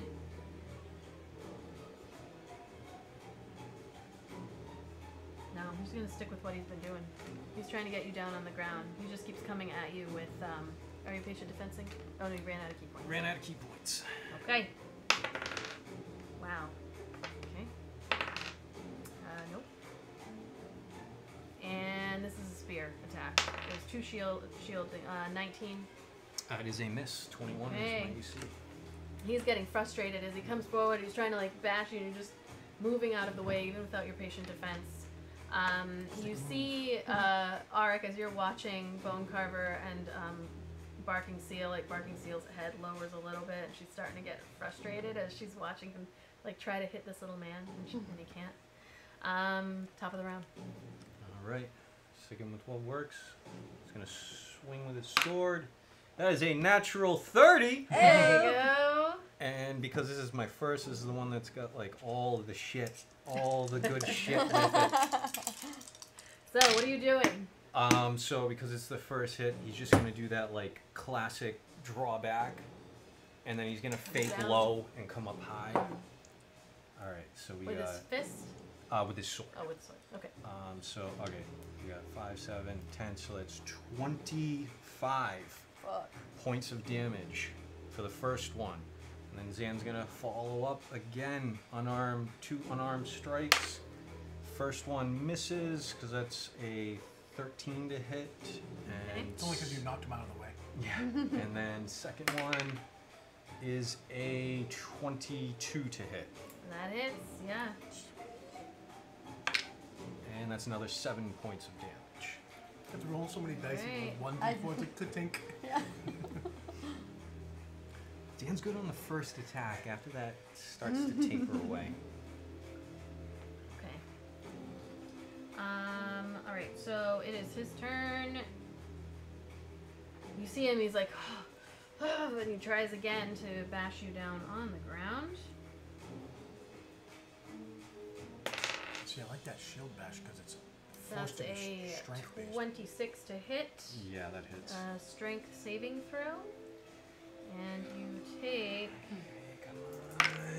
Yes, 23. Yes, you do not drop. He gets extremely frustrated, like in your face, like ah! You took 10 points of bludgeoning damage. He is going to try again to push you down. That is a... nope, that is a 16 to hit. Miss. So, he bashes again in your direction. You decide to step out of the way after getting hit, like, in the chest. And he is going to try to take his spear and stab you with it. That's a natural one. So, comes again in the side and is like, "Ugh," and you duck out of the way completely. It just goes right over. He looks like he's getting, like, winded a little bit and also, like, getting a little bit desperate. Blood coming down out of his nose and maybe, like, a cut over his eyes, bleeding into his eye. It's getting hard for him to see. You see Barking Seal and Bone Carver, like, look at each other. And, like, Bone Carver whispers something to Barking Seal, and she just shakes her head. Like, she looks really not happy. Arik, who was watching. Okay. Would they have any, like, those telltale signs of when somebody's using magic or anything like that? No. I can't tell. You can make a perception check. Oh, okay. I'm gonna say with disadvantage. Okay.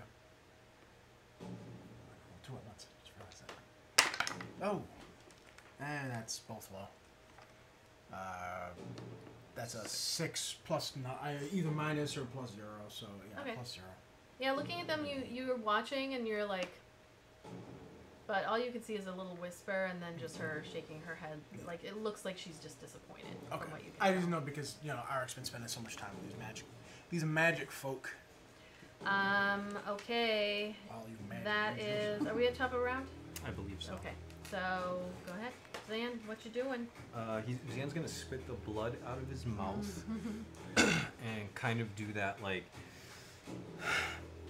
as he, like, stumble runs towards him with the sword swinging. And that's a miss. You're Again, both kind of like, getting tired at this point. unarmed strike. Try for a punch. Yes. Okay, following up. That's definitely gonna hit. It's 28 to hit. Yeah. So he's like got his spear up and he's able to knock off the sword coming at him and he comes with the side and side of the head. 12 points of damage. Okay. And bonus action, he's just gonna go brawling style. He's just gonna punch him again. Okay. Nice. A 23 to hit. That hits. 7 points of damage. I love that you throw so much dice, like, Yeah, I know. big, huge punch, and then, like, the second one's like a, pow! You kind of come Smack. down like boom on the top of his head and he drops down to one knee. He's kind of like stumbling backwards a little bit. And yeah, so he stumbles. Can Zan just kind of, as he's like kind of like stumbling back, be like, "We're here to help your village. We know your village knows who we are talking about." He looks up at you and he says something in his language. He's like, "Ah, look at that." Yeah, I figured. And he like stumbles back and like he is kneeling down on the ground looking at you, and you see he like kind of falls over a little bit, and Barking Seal comes over and like lifts him up, and is like she says something in his ear, like she looks pissed, and she's like in his ear, and he gets up and is like and stands there. And he is going to attack you.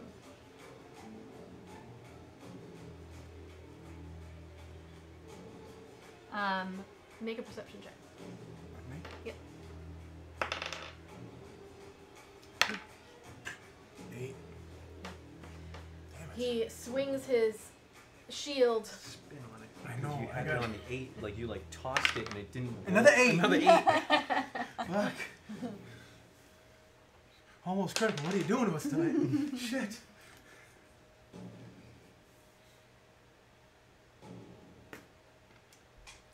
So he swings at you with the spear first, and totally misses. He's like, he's gonna try for a shield bash. That's a 21. That hits. Strength saving throw, please. You take Nice. 23. 6 plus 4, 10 points of bludgeoning damage as he smashes into you. Zan falls. And with that, he comes forward and he knocks you in, knocking the breath out of you. You just kind of fall backwards, hit your head on the ground, and you're just kind of like staring up at the sky there. And immediately, you see a smile on fucking what's her face? I can't keep their name away. Barking Seal's face as she steps forward, and she smiles and looks at you all. Let's see here. Can I interrupt for a second? Yeah. I have a thing that I can do, but I don't know if I can do it. Okay. It's one of the meta magic spells. Mm-hmm. So, and it's called Bend Luck. Okay. Wait. And so it says when another creature you can see makes an attack roll or an ability check or a saving throw, you can use your reaction and spend 2 sorcery points to roll 1d4 and apply the number rolled as a bonus or penalty. Okay. So I want to use 2 sorcery points to do that. And How is that spell cast? it doesn't say. VSM? Huh? Does it say VSM? No. What's that called? It's Bend Luck. Is it a meta magic? Yeah. Oh yeah, it's meta magic. It's not a spell. It's like meta magic. She's changing magic. Let me just double check. Yes. I've never used it before. That's why I was like, maybe this is something. Let me just double check. Okay. All right, meta magic ignores both verbal and somatic components. Nice. So you just kind of stand there and roll. Changing fate, rewinding time. So I'm assuming that you're using meta magic to Prevent the hit. prevent the hit. Correct. Yes. You can roll. No matter what you get, it would prevent the hit because he just barely got his AC. But let's see what it was. 3. A 3. All right. So as you, let's see how we would describe this. So Abaddon, in your mind's eye, you see, like in your head, you see, it's like slow motion as Orca Heart comes forward, and you like can see that he's perfectly positioned to get Zan right in the stomach, and he's coming forward, and you see it happening, and then you just kind of like enter into your own space for a moment and feel like you push this energy out, and where he was directly about to hit, he suddenly is like, Zan is just 2 inches like to the side, and he goes forward and is like, whoo, and Zan, like, you saw it coming and you were about to go down, but then suddenly he's just off by just enough. Zan like blinked and all of a sudden there was more distance. Yeah, That's a good exactly. idea. I am gonna have you Let's roll roll. on your wild magic though. That counts? Yep. Okay. Because I decided. I like it. Who knows Turn him that? into a cake. Turn him into a cake. A 3? Yeah. Alright. Okay, so he has one more attack. As he gets frustrated, he's like, ah! That was a shield bash, right? Yes. So he's gonna go for the spear. And that is a 15. Miss. And he comes forward with the spear, confused and like angry as he thought he had you. Like that was gonna be a solid hit. It is now your turn. Right. Barking Seal, you see Barking Seal and Bone Carver also, like, you've been paying attention, you're just like, Well, Arik is now staring daggers at Barking Seal for a reason.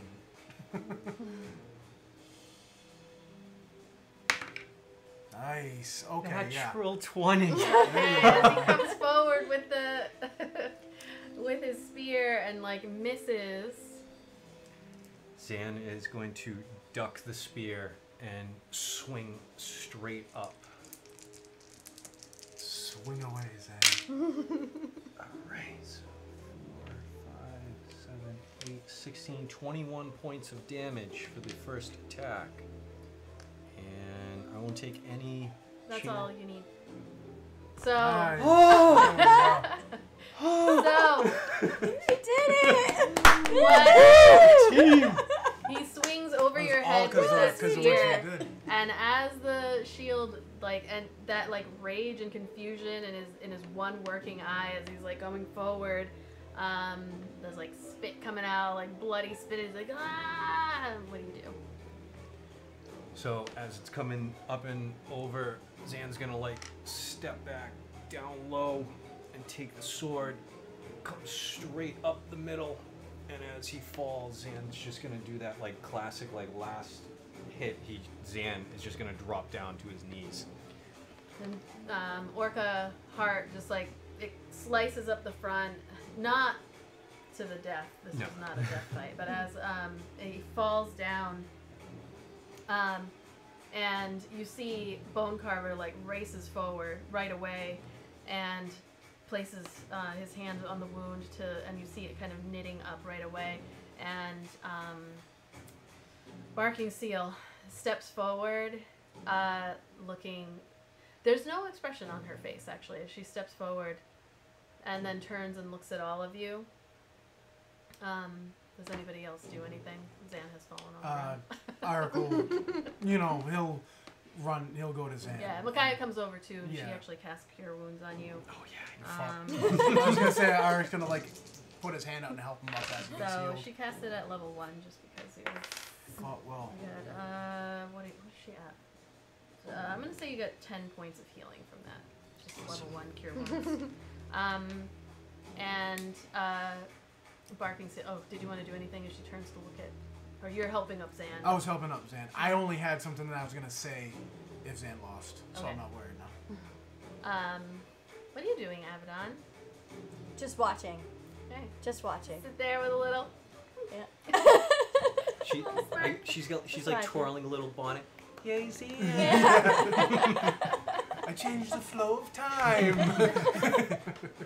Yeah, no one would know that happened. So, a little Abaddon secret. That's a good one. Erdnot, are you listening? I don't know if he is, but he might be quietly trying to make sure these kids go to sleep. So, you, Pounding there for like the last 20 minutes. Because I'm like, oh, 63, 49, 42, 33, 20, 10. I'm like, ooh, that's not good. yeah, so Barking Seal turns to you all, and, oops, it skipped down. Hold on, sorry. She says, we will honor our arrangement. You have earned your place here with the Uluik. And hold on. It skips to a different part. It was right there. I was No. gonna say I can't make it to the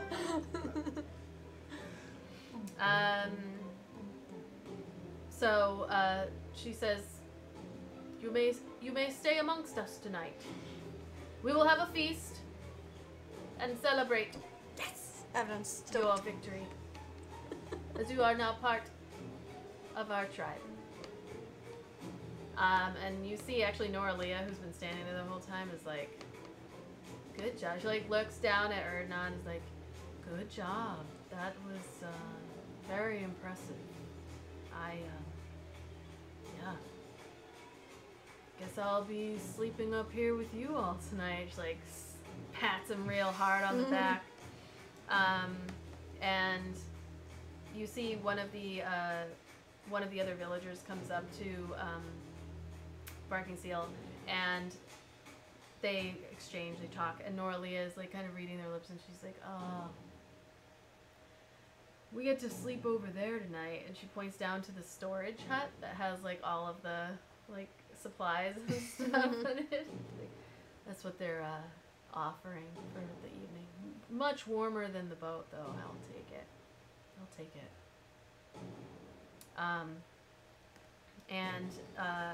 So after Zan gets healed and he's able to stand up, he wants to go over to the half-orc and hold a hand out to offer to help him get up. yes, so Bone Carver like helps him as well, and Orca Heart like grabs your upper arm because like he's big, and then he kind of like laughs a little bit as he uses his own strength to pull himself up, but he makes it kind of, if you were a less smart person, you'd be like, I'm helping, but he's like, he pulls himself up and pats you on the back. And then just to show him that at any time I could have done this, Zan does cure wounds on himself. And he smiles at you, and he says something like in his language, and then like points over to Bone Carver. Roll a 1 on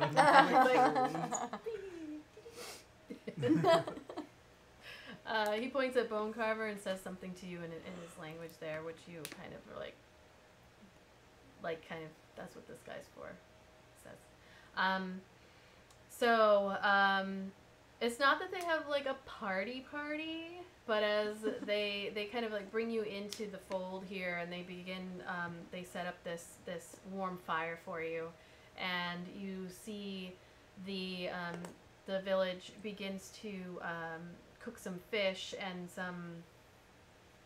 some seal like slabs and different types of foods, and they are setting things up. You get around a fire, you begin to get warmer.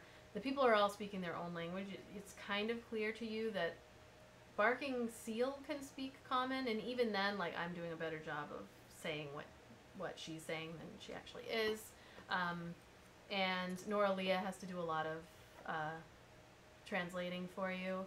And I feel she would talk like Kevin from The Office in that one episode. It's like, why use many word when few word work good? Yeah. Right, and I mean there are dwarves. There's all these different types of folk there, and Bone Carver eventually like comes over to you all, and has this like platter of fish, and she's hold on. As she brings it in front of you all, you get like a little whiff of it, and it's definitely like slightly. Like a little off, but she explains, and with Nora Leah standing there next to you all, he explains, Bone Carver, Nora Leah is like, so this is a delicacy here at the Uluik tribe.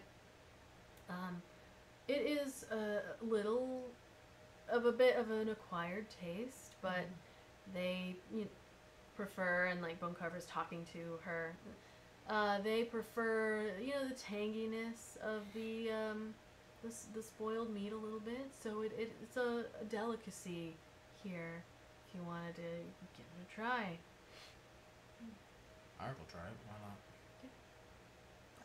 I'll have a bite for sure. Alright, just gonna hand, because Zan doesn't want to be rude, he's gonna take it and do that like fake like palm thing. Just like let it fall down your shirt collar. make a sleight of hand check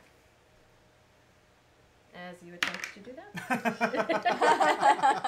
Say, Really what do you do good. to a baby? just kind of have, like do that to Max. Dude, I hate bananas. I was like, oh, this banana is so good. You go to like put it, like do the fake thing, and you're like, oops, and it goes like, it doesn't actually go past, it just goes like, and Bone Carver is like, oh, and like hands you another piece. Really, I shouldn't have any more after fighting. And Nora Leah translates that, and make a just make a general charisma check. Charisma or persuasion? You're not really persuading. This is more of just like, how offended are they? Yeah. Can I use my, because my Fey Wanderer, I get to add my wisdom bonus to any charisma check since it's not a saving throw. Can I use my wisdom? Yeah, it's not a saving. Yeah. Alright. 9. So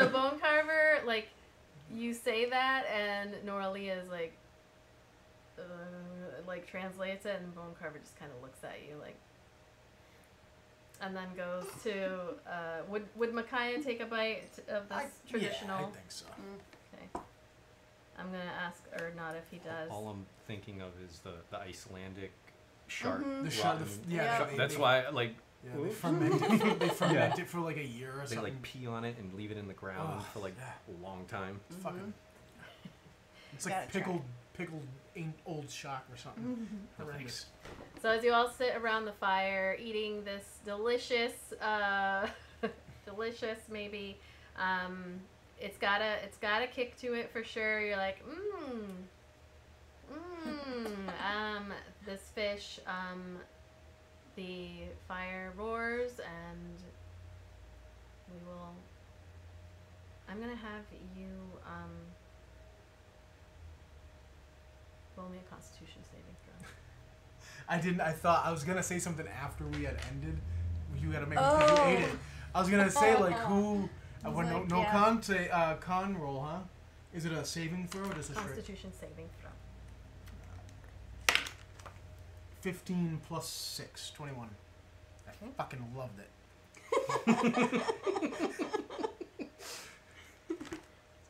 You chewed Should it be on the back. should be on the first page. Your saving throws right here. Up in the top. Oh, right. You should have proficiency since you're a sorcerer. Plus 6. That looks like a single digit.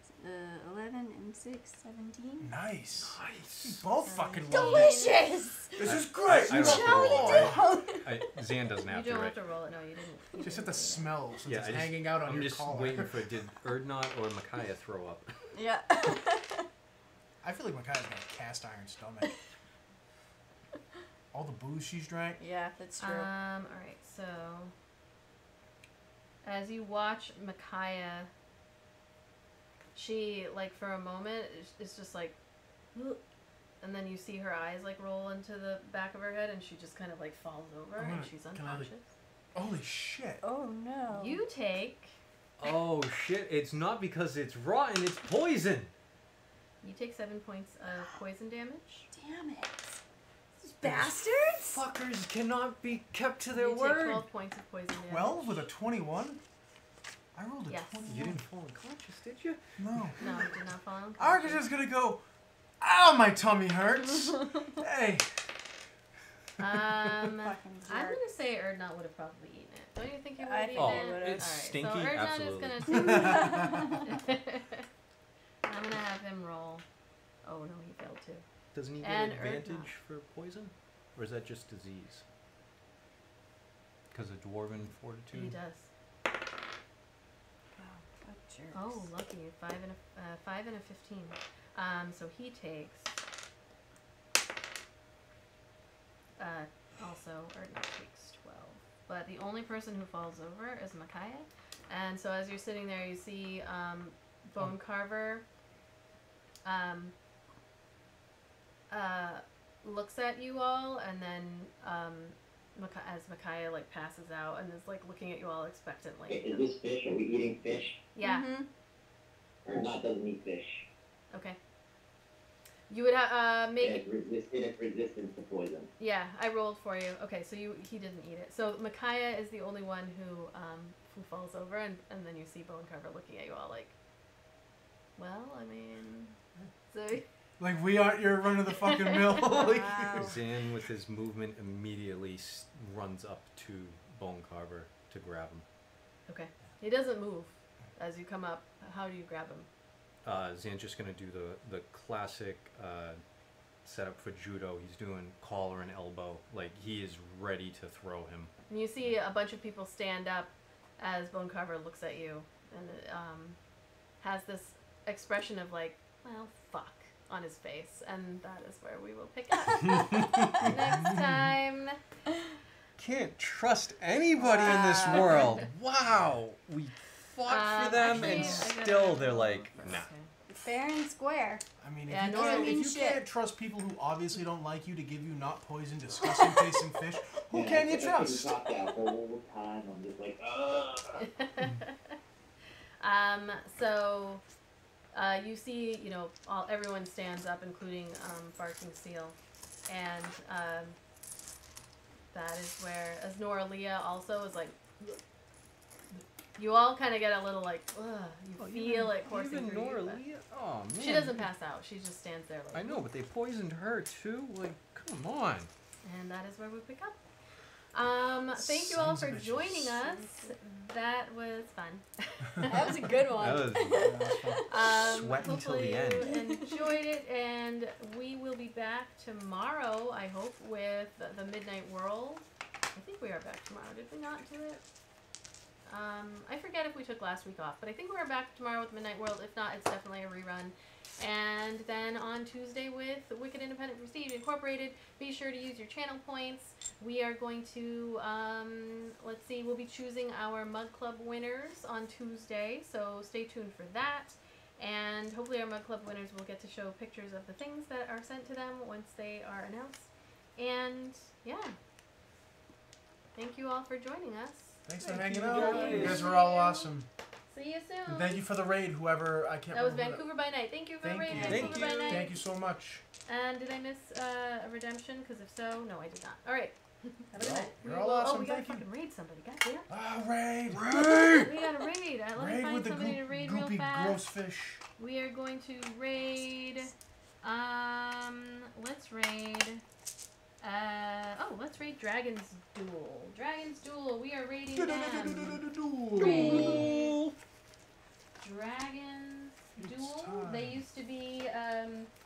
They used to be in our team, or when we were in the team, we left the team. They used to be part. They are part of that team we used to be in. That's what I meant to say.